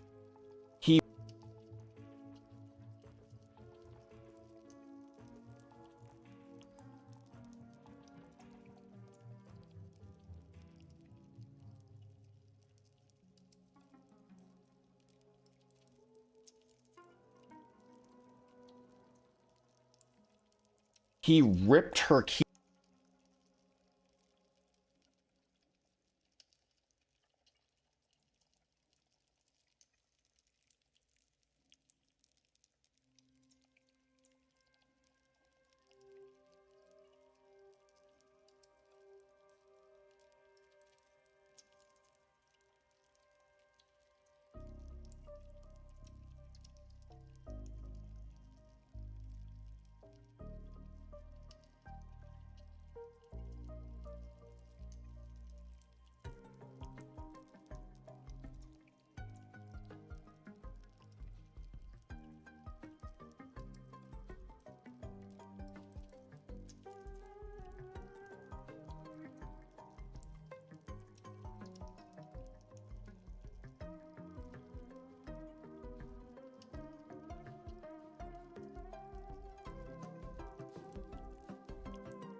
He ripped her keystone.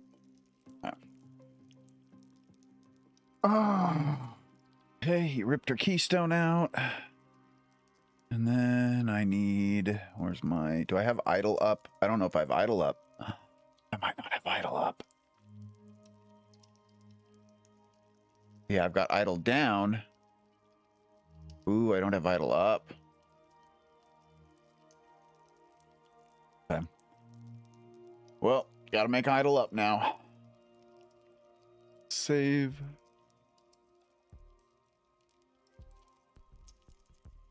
Now, have I found idle up? Is that in here?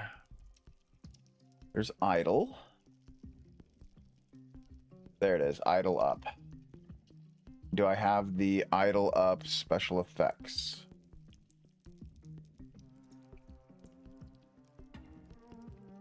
Do not. Okay. I need to get the idle up special effects.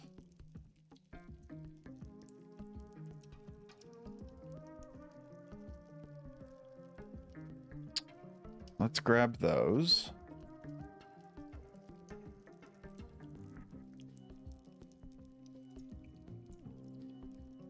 Shaman, boss, idle, up.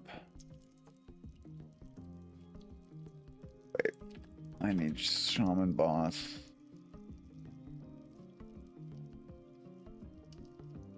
What's the effect called? Ranged effect. Okay. Ranged effects. Idle.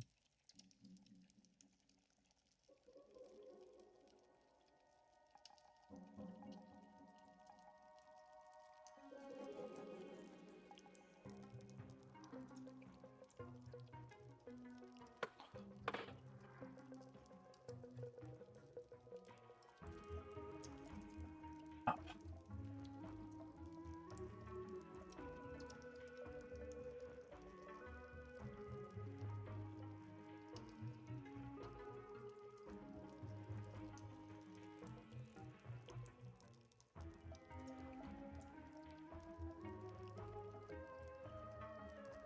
All right.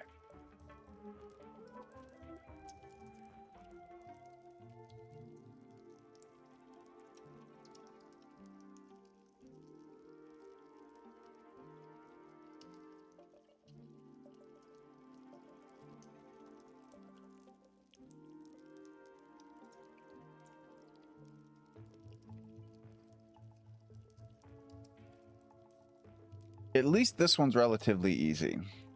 I only have to...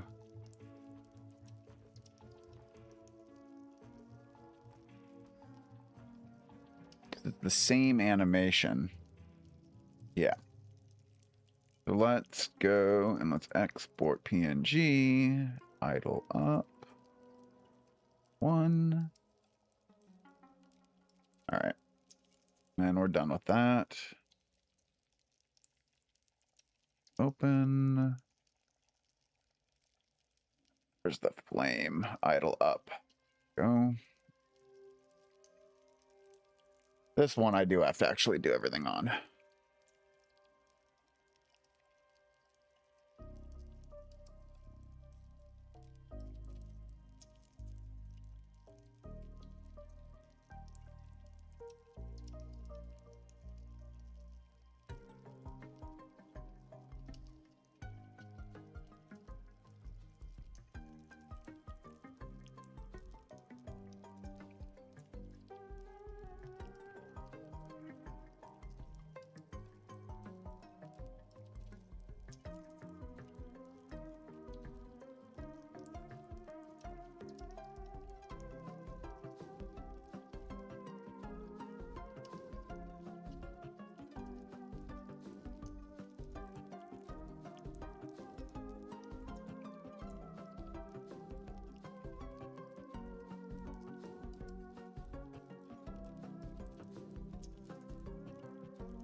See, this is what it was doing before. It was creating an entirely new frame.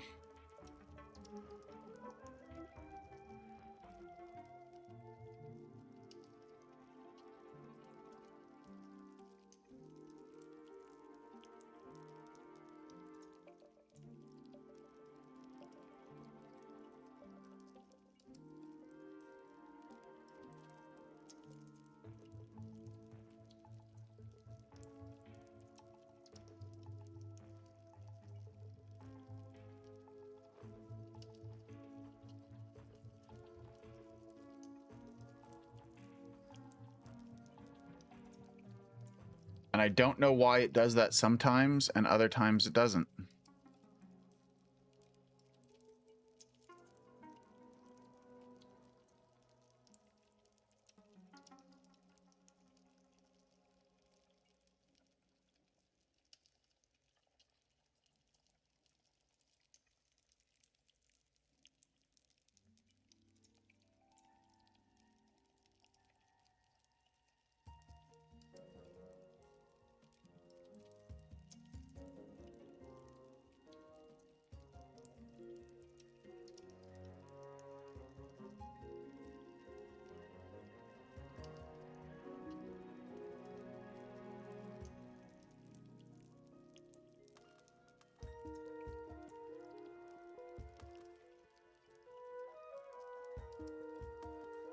All right, cool.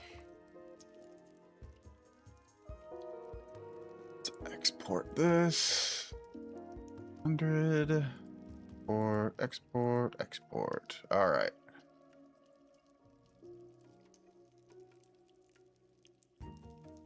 And then I want to also grab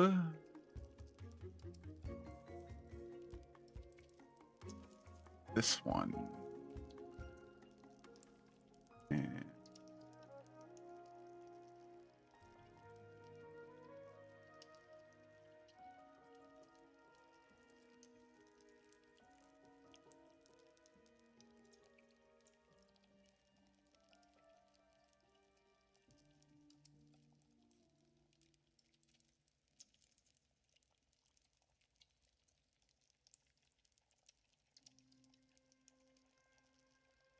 wait, where's my just normal move? Special effects.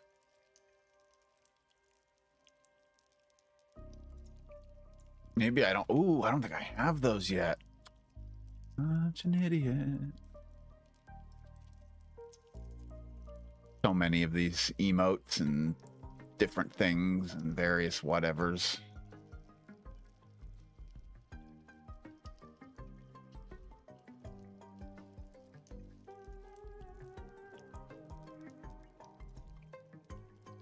Oh, it's right. I made this one slower.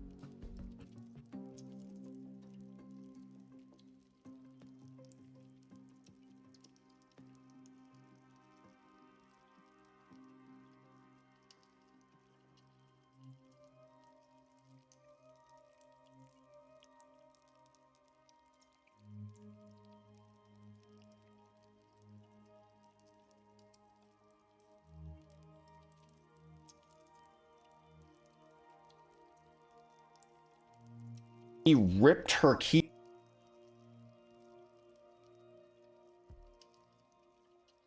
He ripped her key.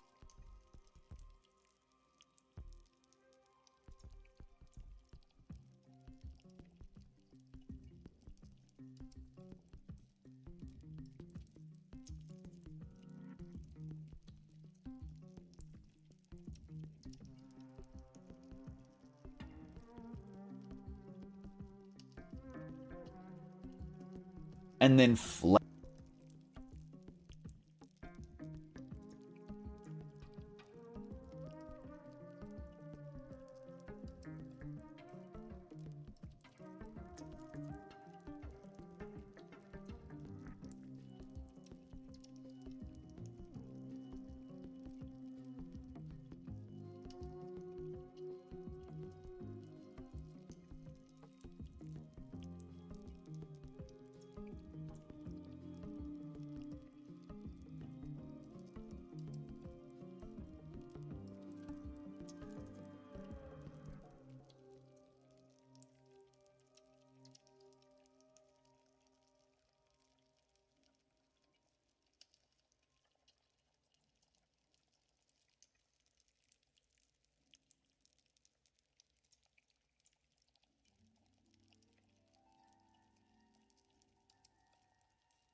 was not even aware of Malagaz as he approached. He ripped her keystone from her body and then fled before she was even able to counterattack. There was no battle. Malagaz ordered that the statue of the Hive Mother be torn down, and he had a statue of himself built in its place.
Malagaz ordered that the statue of the Hive Mother be torn down, and he had a statue of himself built in its place, as he was now the guardian of the keystone. He decided he would place it in its spot when he had collected all three, but not before.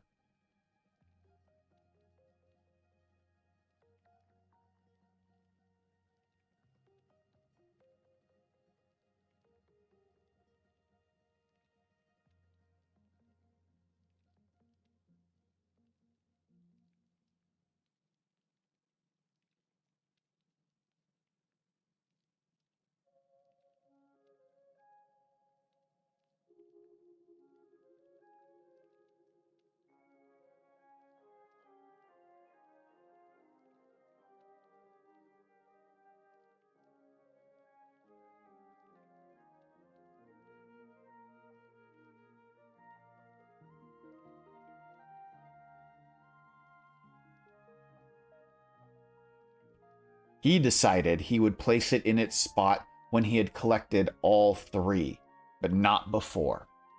This is where there is unfortunately a giant gap in my records. At this point, it appears very few cavelings could read or write inside the walls. Malagaz may have been the only one.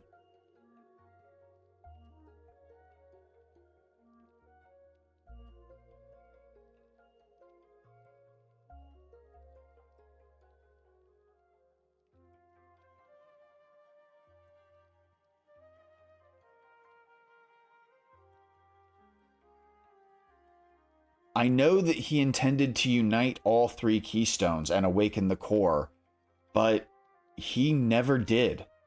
Unfortunately, there are no records of what happened to Malagaz or how he died. His cult lives on today, but they are completely unaware of what happened to the keystone Malagaz stole, and they worship the Guardians as much as they do the core. They completely lack the ability to awaken the core at this point, even if they tried. The cavelings that Malagaz's cult exiled did not die out either. I'm not 100% sure yet what I want to put here. Obviously, I can't just do the narrator the entire time. So I've got to put stuff there. But so close. The cavelings that Malagaz's cult exiled did not die out either. They managed to carve a space for themselves in the caves that the Hive Mother never infected. They lived in constant conflict with the Brood, but they seemed to hold their own against them. Their society evolved around ritual hunting of the Hive Mother's offspring. Okay. Hey, Bizes. Bizes? Sorry. Hope I'm not pronouncing your name wrong. Hi, Bizes. The video is going to be about 45 minutes long.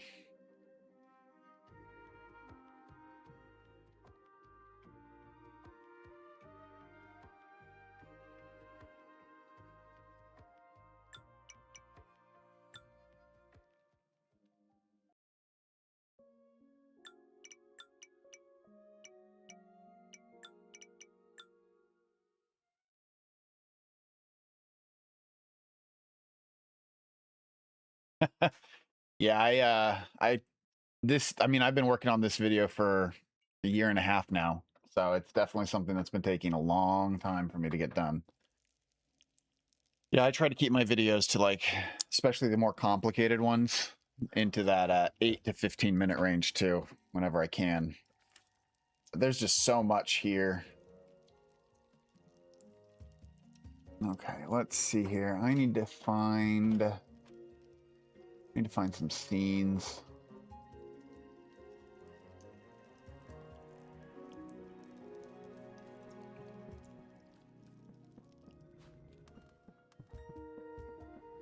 I hope they appreciate it too, you know? And if they don't, well, oh well. What are you gonna do, right?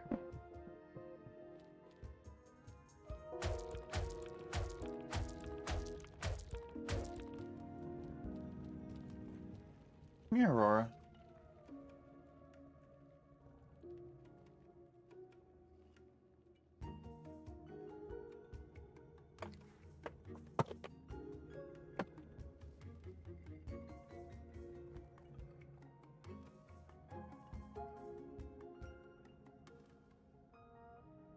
Oh, thanks, man. I really appreciate it.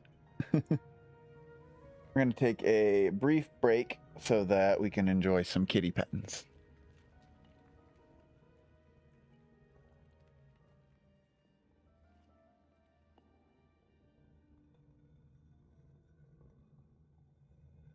Hi, Aurora. She's a sweet girl. She just loves to be pet nonstop.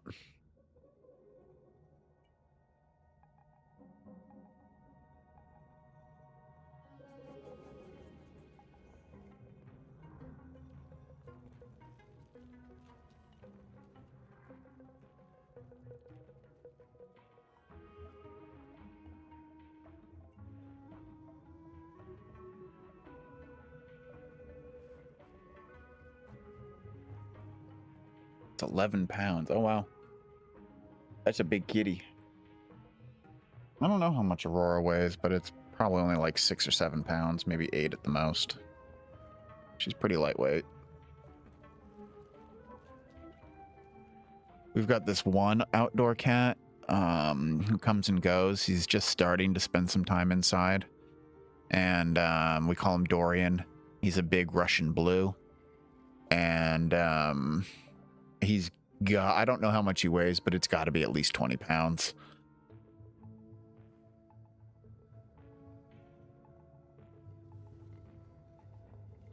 Which is about 9 kilograms, apparently. Yeah, he's somewhere, I would say, in the 9 to 10 kilograms range. He is just a big, hefty boy.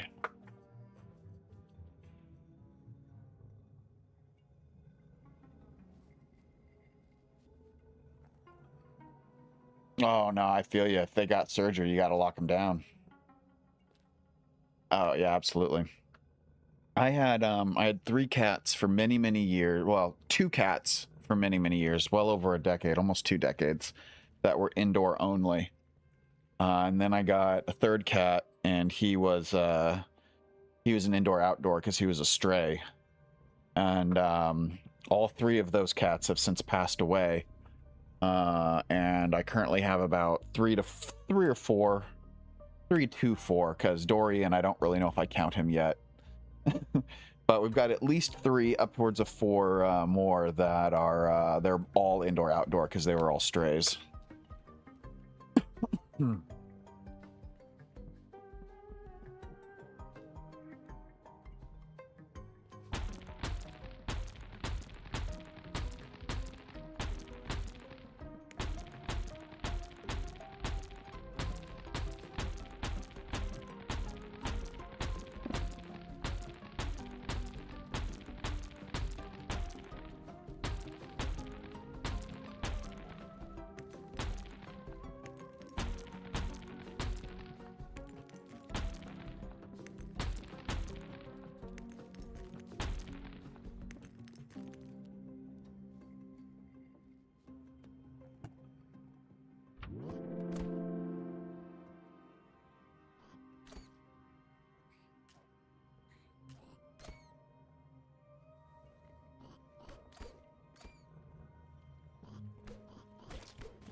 You don't know what to do now?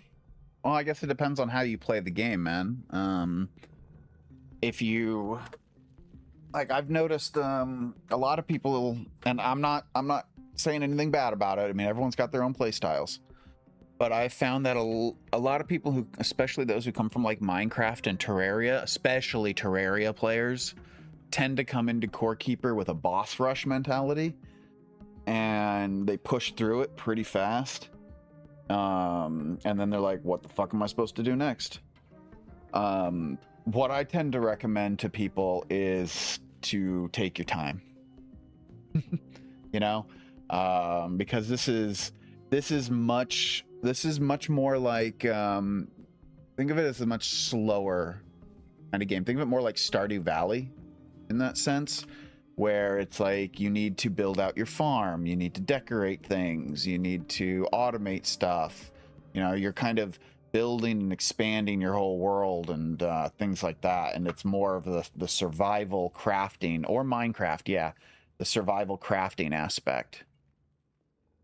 And that slows things down for you heavily and like really helps stretch out the playtime. I've got almost 4,000 hours in the game right now.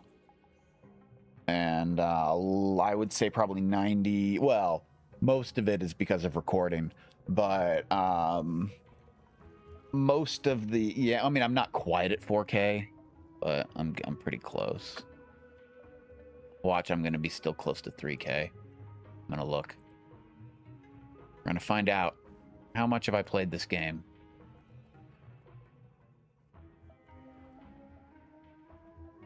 Yeah. 3.5K. 3,459 hours right now. So, like, most of it's because of recording, I'll be honest with you. But a lot of it comes from just the slow build time that I've taken, because I've got multiple worlds, multiple mob farms, a lot of automation systems set up. And yeah, that definitely helps to spread it out a bit.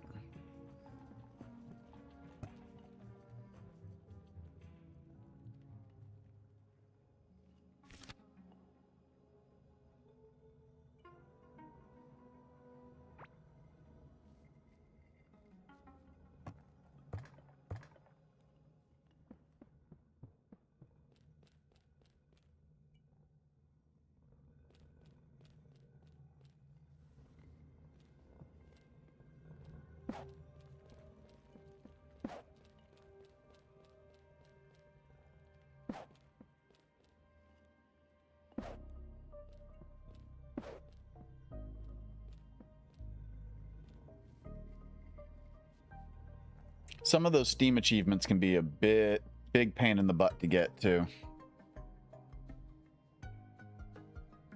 All right, let's see here. Let's start this again. And we're going to unpause the world, turn that off. Now I'm just going to watch them fight.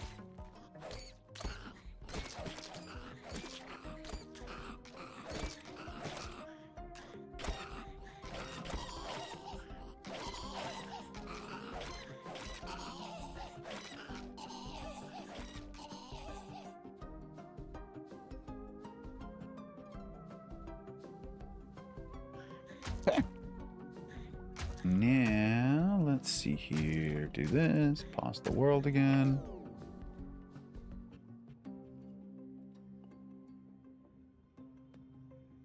So, what kind of problems do you have with the map toggle? I don't know. I'm not fully sure what you mean by that.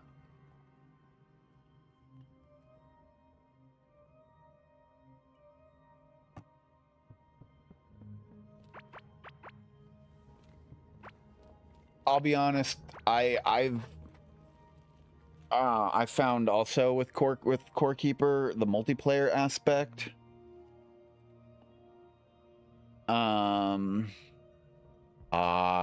Gotcha. Cloud gaming. Yeah, with the multiplayer aspect of this game, I've honestly been trying to just think of it as a single player game, because since it doesn't have public servers, it doesn't even have private servers really. I mean, it has local servers, since there are no servers. I don't know why I keep saying servers. Core Keeper does not use a server system. You host and all your host and your client stuff, everything is locally handled. So there are no servers to connect to in this game.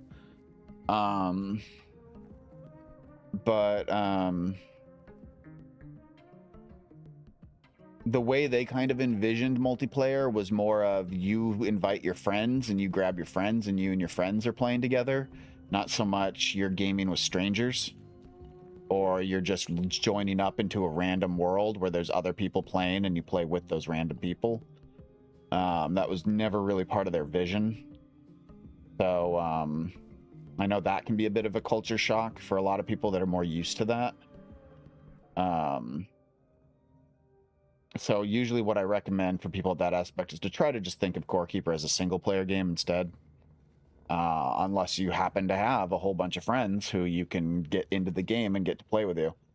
And then go for it.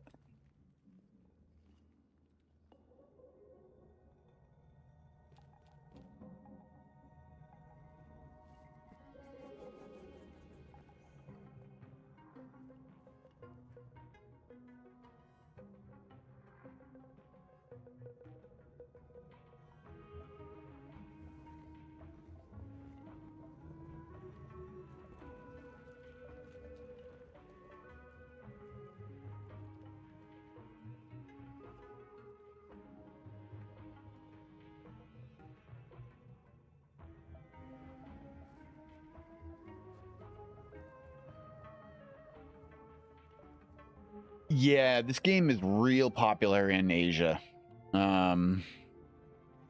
Especially with like with groups. The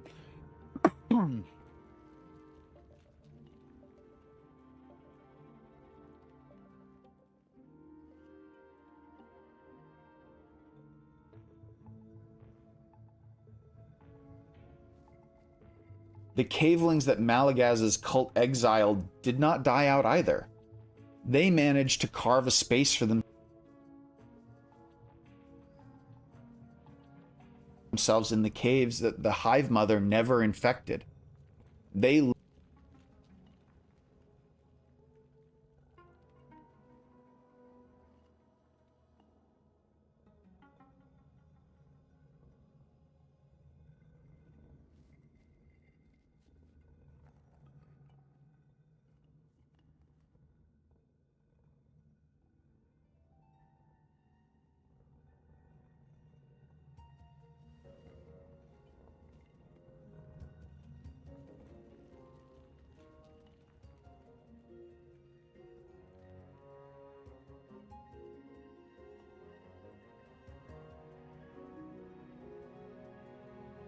The cavelings that Malagaz's cult exiled did not die out either. They managed to carve a space for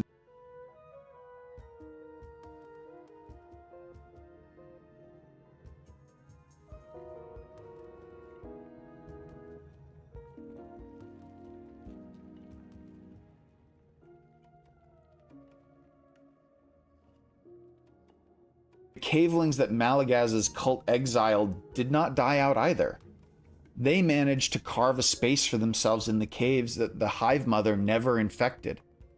They lived in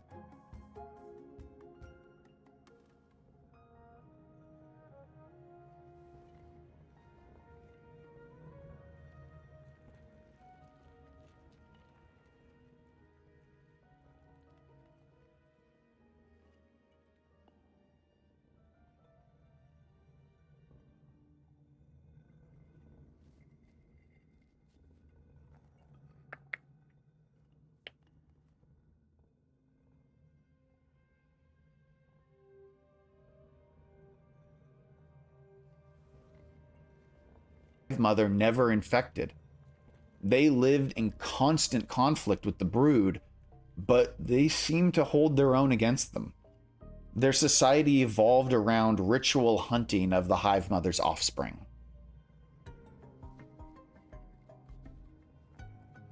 Okay. Let's see here. Let's save and let's catch up on chat.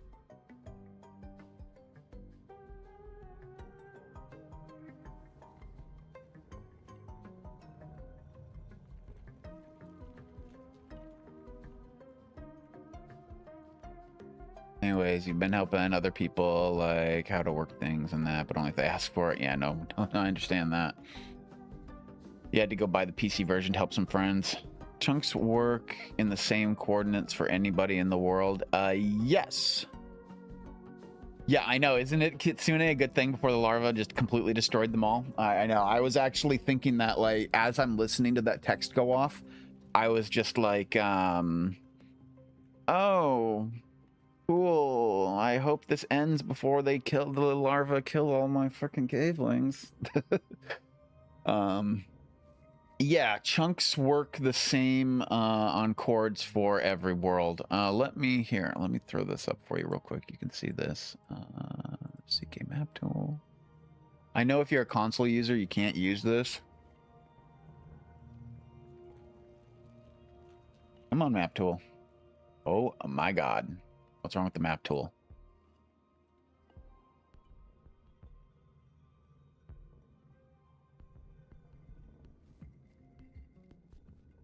Oh, the map tool down?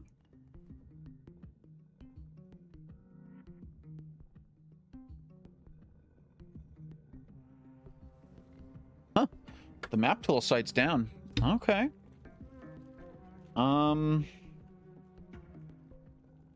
on. I have to let a dev know about that. The map tool isn't officially run by Core Keeper. It's completely a third-party thing technically, but the guy who runs it, when he made it, he wasn't a dev, but he is now.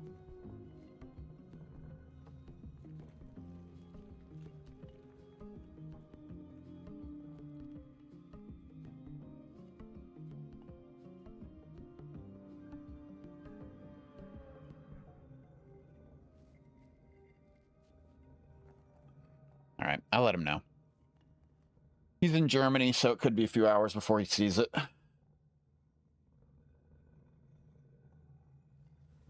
So anyway, yeah, the point of the map tool, it's not really to wait. Okay, seeds work in Core Keeper much different than they work in other games. They do not work the same as they do in Minecraft, and I haven't played Terraria, so I have no idea if seeds work in any way similar to Terraria, or if Terraria even uses seeds. I don't know how Terraria does its thing. But yeah, there are... Sorry, I'm trying to talk while I'm reading chat. The map tool helps you find certain... For me, I only really use the map tool, to be honest with you, to help me find my grids for spawns.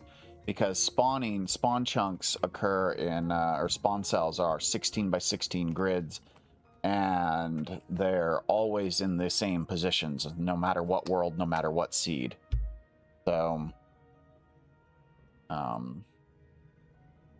that's what I really use it for, so that I can map out my mob farms. But there's other things the map tool does. I just haven't used it for any of those other things in so long, I don't remember it all off the top of my head.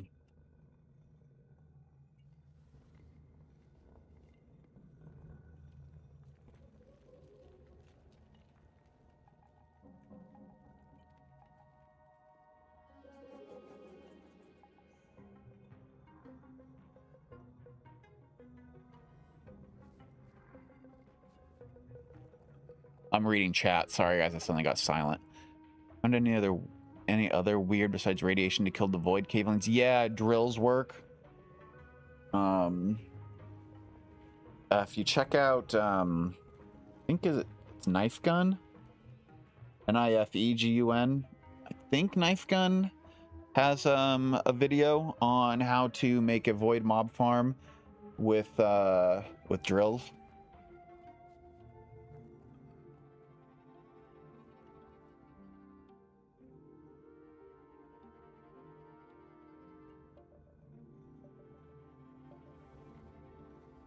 Okay, let me see if I can figure out what I want to put here. I know that he intended to unite all 3 keystones and awaken the core, but he never did. Okay, I know what I'm going to put here.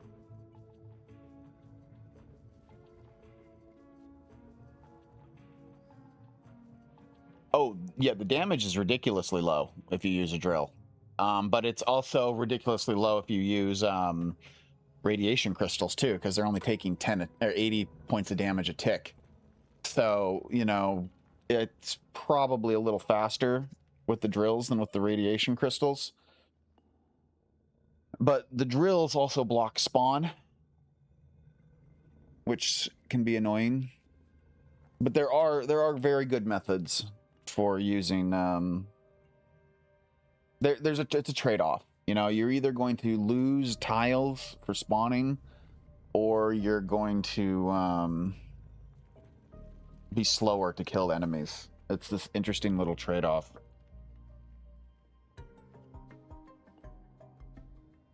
Yeah, Kinos, they also have a pretty good void farm that uses drills. I don't think they've got a YouTube channel. If they do, I'm not aware of it. But yeah, they've got a good farm on the Discord.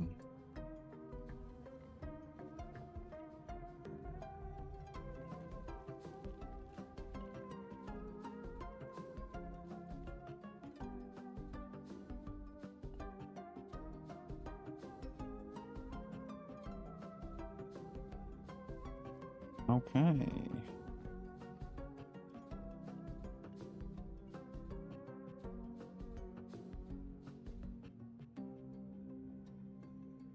don't think it was Knife Gun? Someone made a video on Void on using drills. Can't remember who it was. It might have been Excidian. There's a few others, but I can't remember who's done it, but I think someone's done it.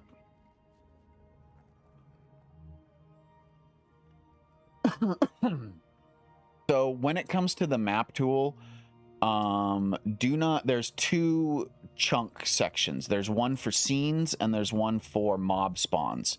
Do not use the one for scenes. It is irrelevant and not accurate for modern worlds. It was never updated. It's still set to early access in its design. The one for mob spawn cells, that's the one to actually pay attention to. If you turn that on, basically the white line marks the border around each cell. So you'll notice it's too thick because it basically goes along each cell line on like tile 16 around the edge for each one. And check out my video on mob farms and spawn cells for all the details on that, because there's visual aids and it's a clear, concise explanation without me sitting here stumbling and saying every 5 seconds.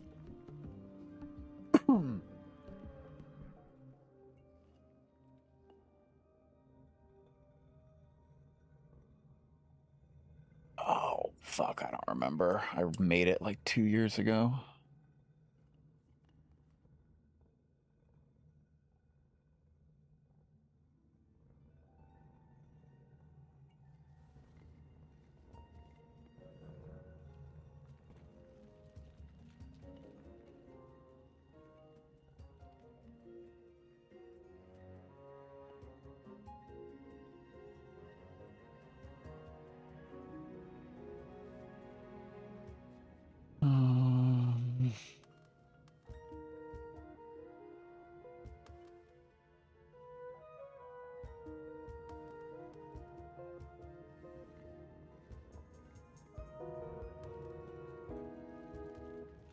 This one.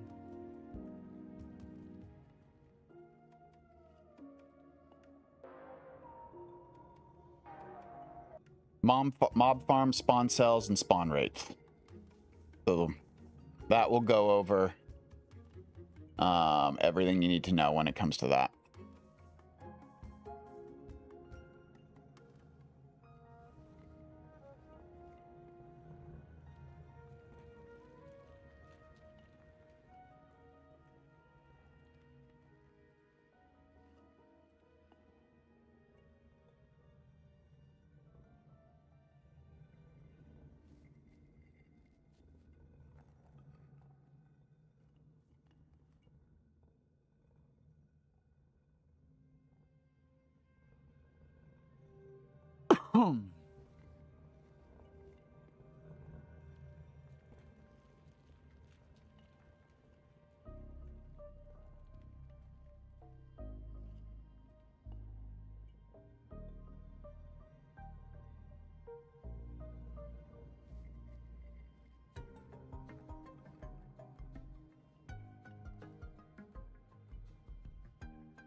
We're just making these bigger so that they're going to be a lot easier to see.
You need to be 6 tiles away from the mobs for them to spawn.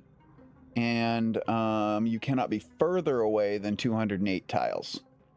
If you're further than that, they won't spawn. So unfortunately, mob farms in this game don't work in a sense. Yeah, basically 6 to 200 is a good way to put it. Basically, the reason it's 208 and not exactly 200 is because the distance is 13 spawn cells, and 13 times 16 is 208. So you end up with that exact distance.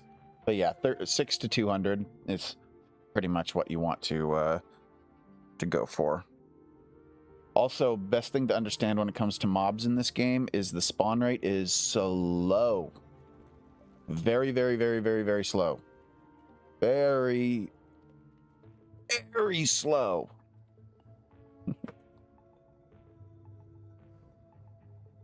All right, Kitsune, thank you so much. And hey, you're here pretty much to see that we're practically done. We're almost done now. I'm just trying to finish up this little section here, and then I've got a couple more group scenes I got to do, and then we'll be done. Well, done with the visual part. I still have a lot more work to do before this is actually done.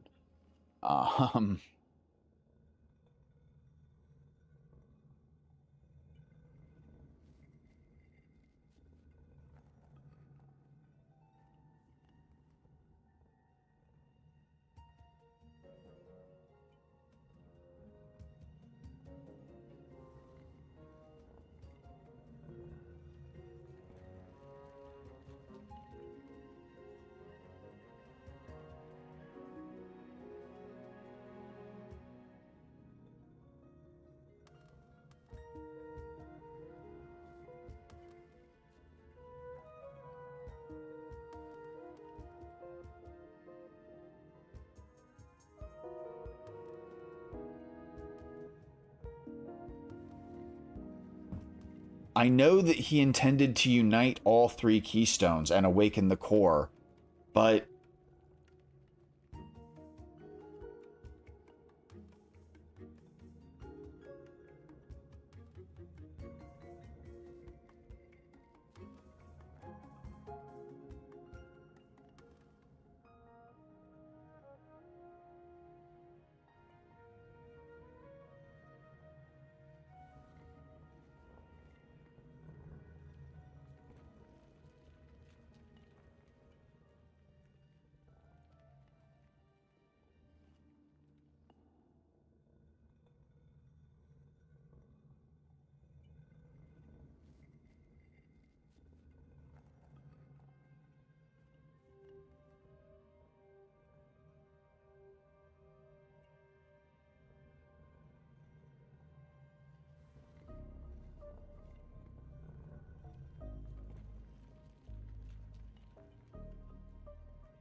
I know that he intended to unite all 3 keystones and awaken the core, but he never did.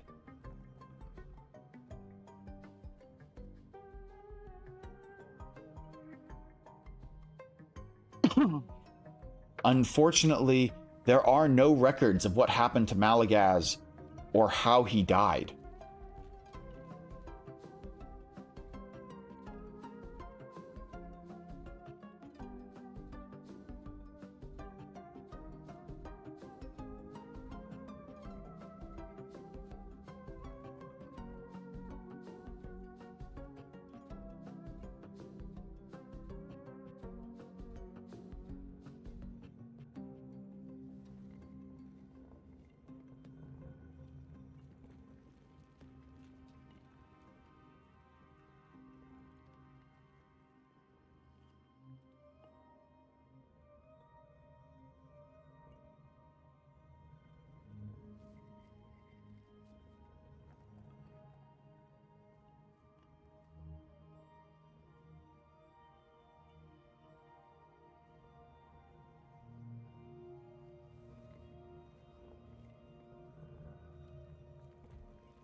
Okay.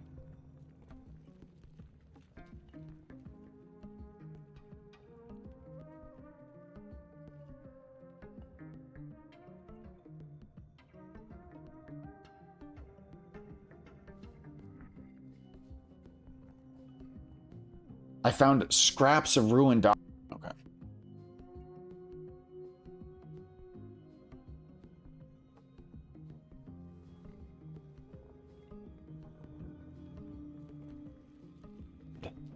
Unfortunately, there are no records of what happened to Malagaz or how he died. His cult lives on today, but they are completely unaware of what happened to the keystone Malagaz stole.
And they worship the Guardians as much as they do the core. They completely lack the ability to awaken the core at this point, even if they tried.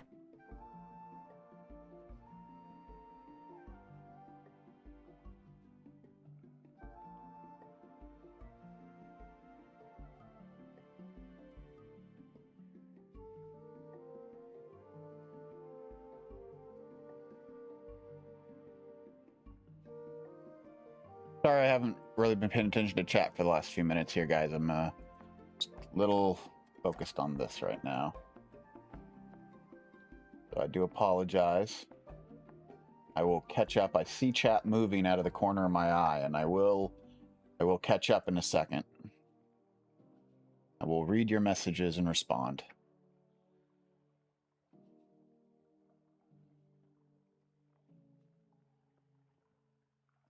Lives on today, but they are completely unaware of what happened to the keystone Malagaz stole. And they worship the Guardians as much as they do the core. All right, let's see here. I need to make a note here for some more scenes. Here. Scene with cavelings worshipping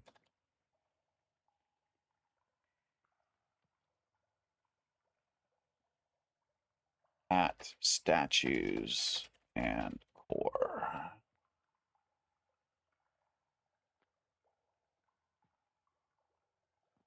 They completely lack the ability to awaken the core at this point, even if they tried.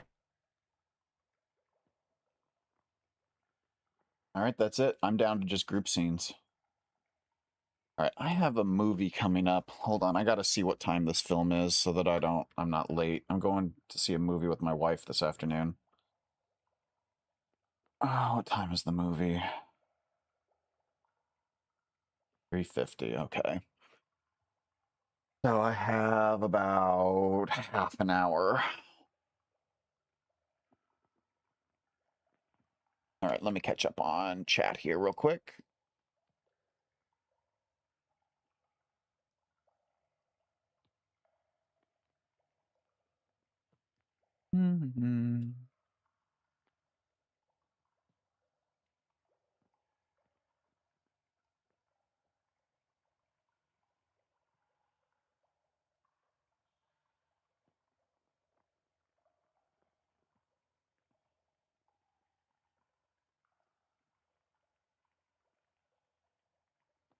DeBo, you'll eventually find mage gear. Just keep on searching around. You'll get it.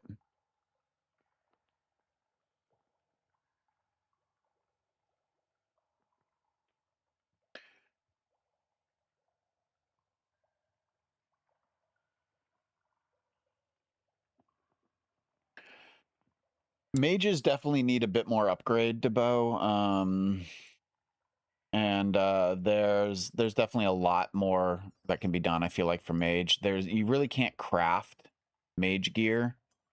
You can only craft melee and ranged, so mage, summoner, and explosives, you have to find all the gear for that. But there are, I mean, yes, there are definitely specific places to farm or look for gear, absolutely. What they all are, I don't have memorized, unfortunately, so let's see here. Good mage gear. Before the Great Wall drops, you'll get really good mage gear off of Malagaz. Really good mage gear off of Malagaz. After the Great Wall drops, there's decent mage gear off of the Cicada burrows. You can farm it off of there. It's the lily pad armor. I'm sure there are other ways to get the lily pad armor, but I just don't remember them.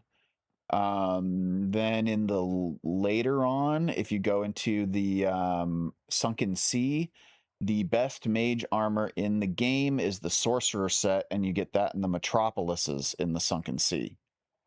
So if you just go to the Metropolises there and farm for the Sorcerer armor, that's the last mage set you'll need. Just upgrade that and you're good.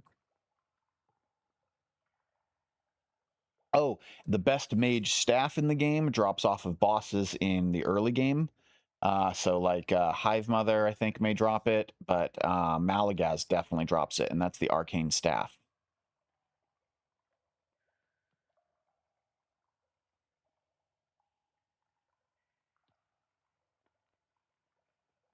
The website with spawn rates, any one of the wikis can handle that.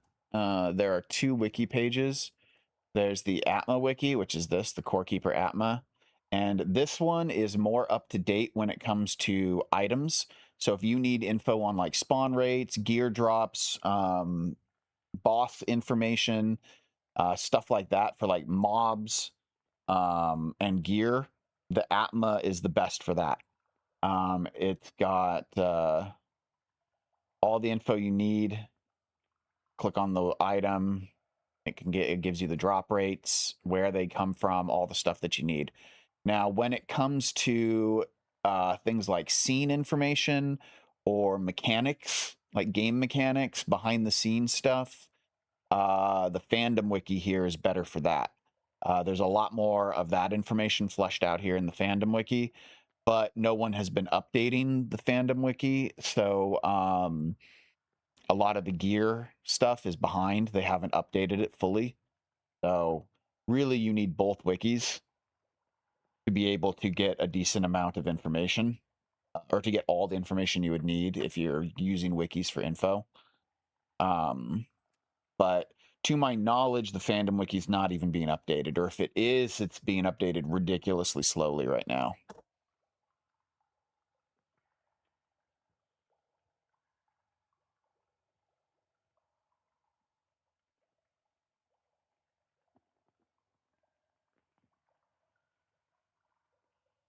Okay, all I have left now are my group scenes, and I don't have time to do those right now.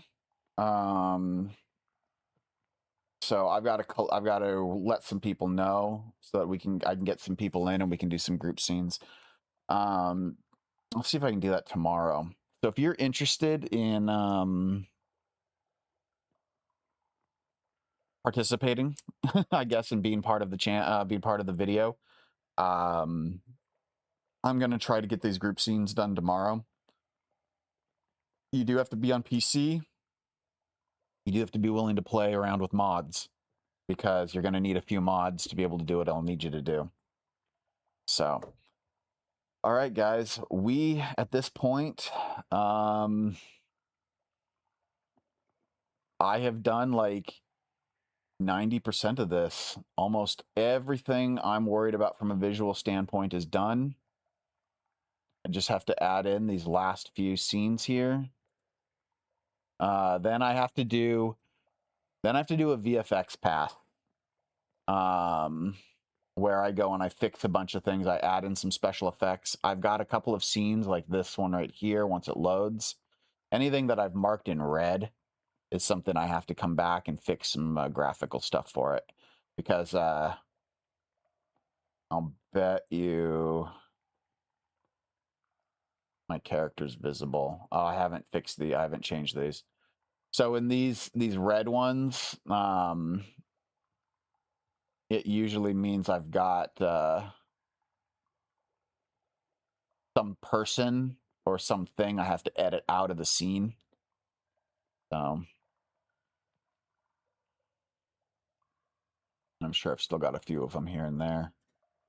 This one, I bet you this one's not done. I do have a vid about permanent food. Yeah, I do. I've got to edit. See, in this scene, I got to get rid of me. I'm just standing here, and I got to make sure I'm not there.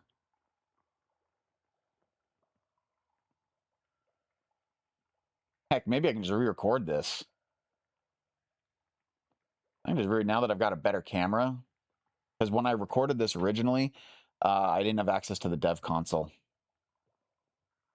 and I do now. So I'm just going to re-record that, actually.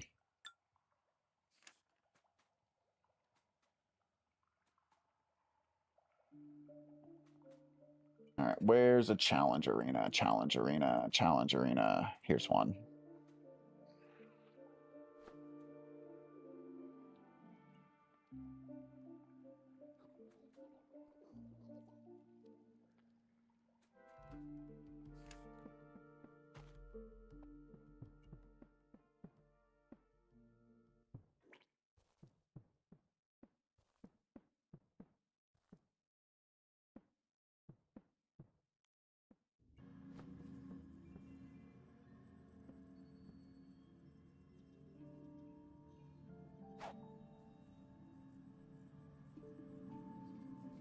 Had deployed the training areas as well to ensure the aliens could bring themselves back. Yeah. I just need a video of the center of this thing.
course, it's just a little too short. Of course it is. Of course it is.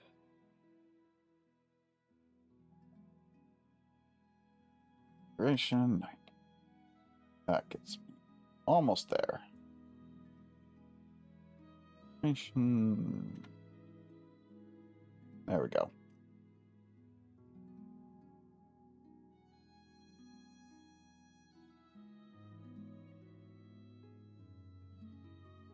Okay, cool. Now that saves me 8 hours of having to use After Effects to use the smart editor to remove me from that thing. That thing takes forever to render.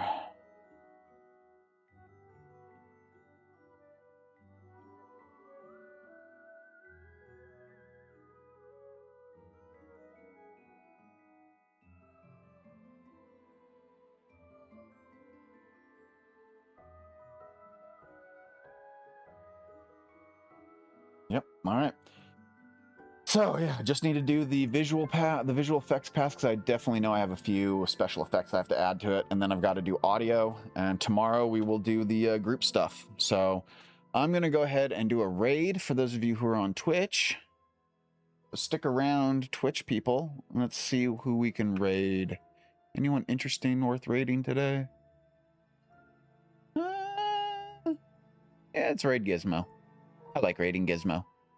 All right, guys, thank you so much for joining me. I will talk to you guys soon. I don't know if I'm going to do any more major streams for the lore video here, because I've pretty much finished everything I wanted to stream for, but we shall see. And in the meantime, there's more stuff coming in general for the channel, so if you're not subscribed, do so. I hope you guys have a wonderful day. Stay happy, stay healthy, stay crazy. And Twitch guys, we're going to raid Gizmo in about 10 seconds.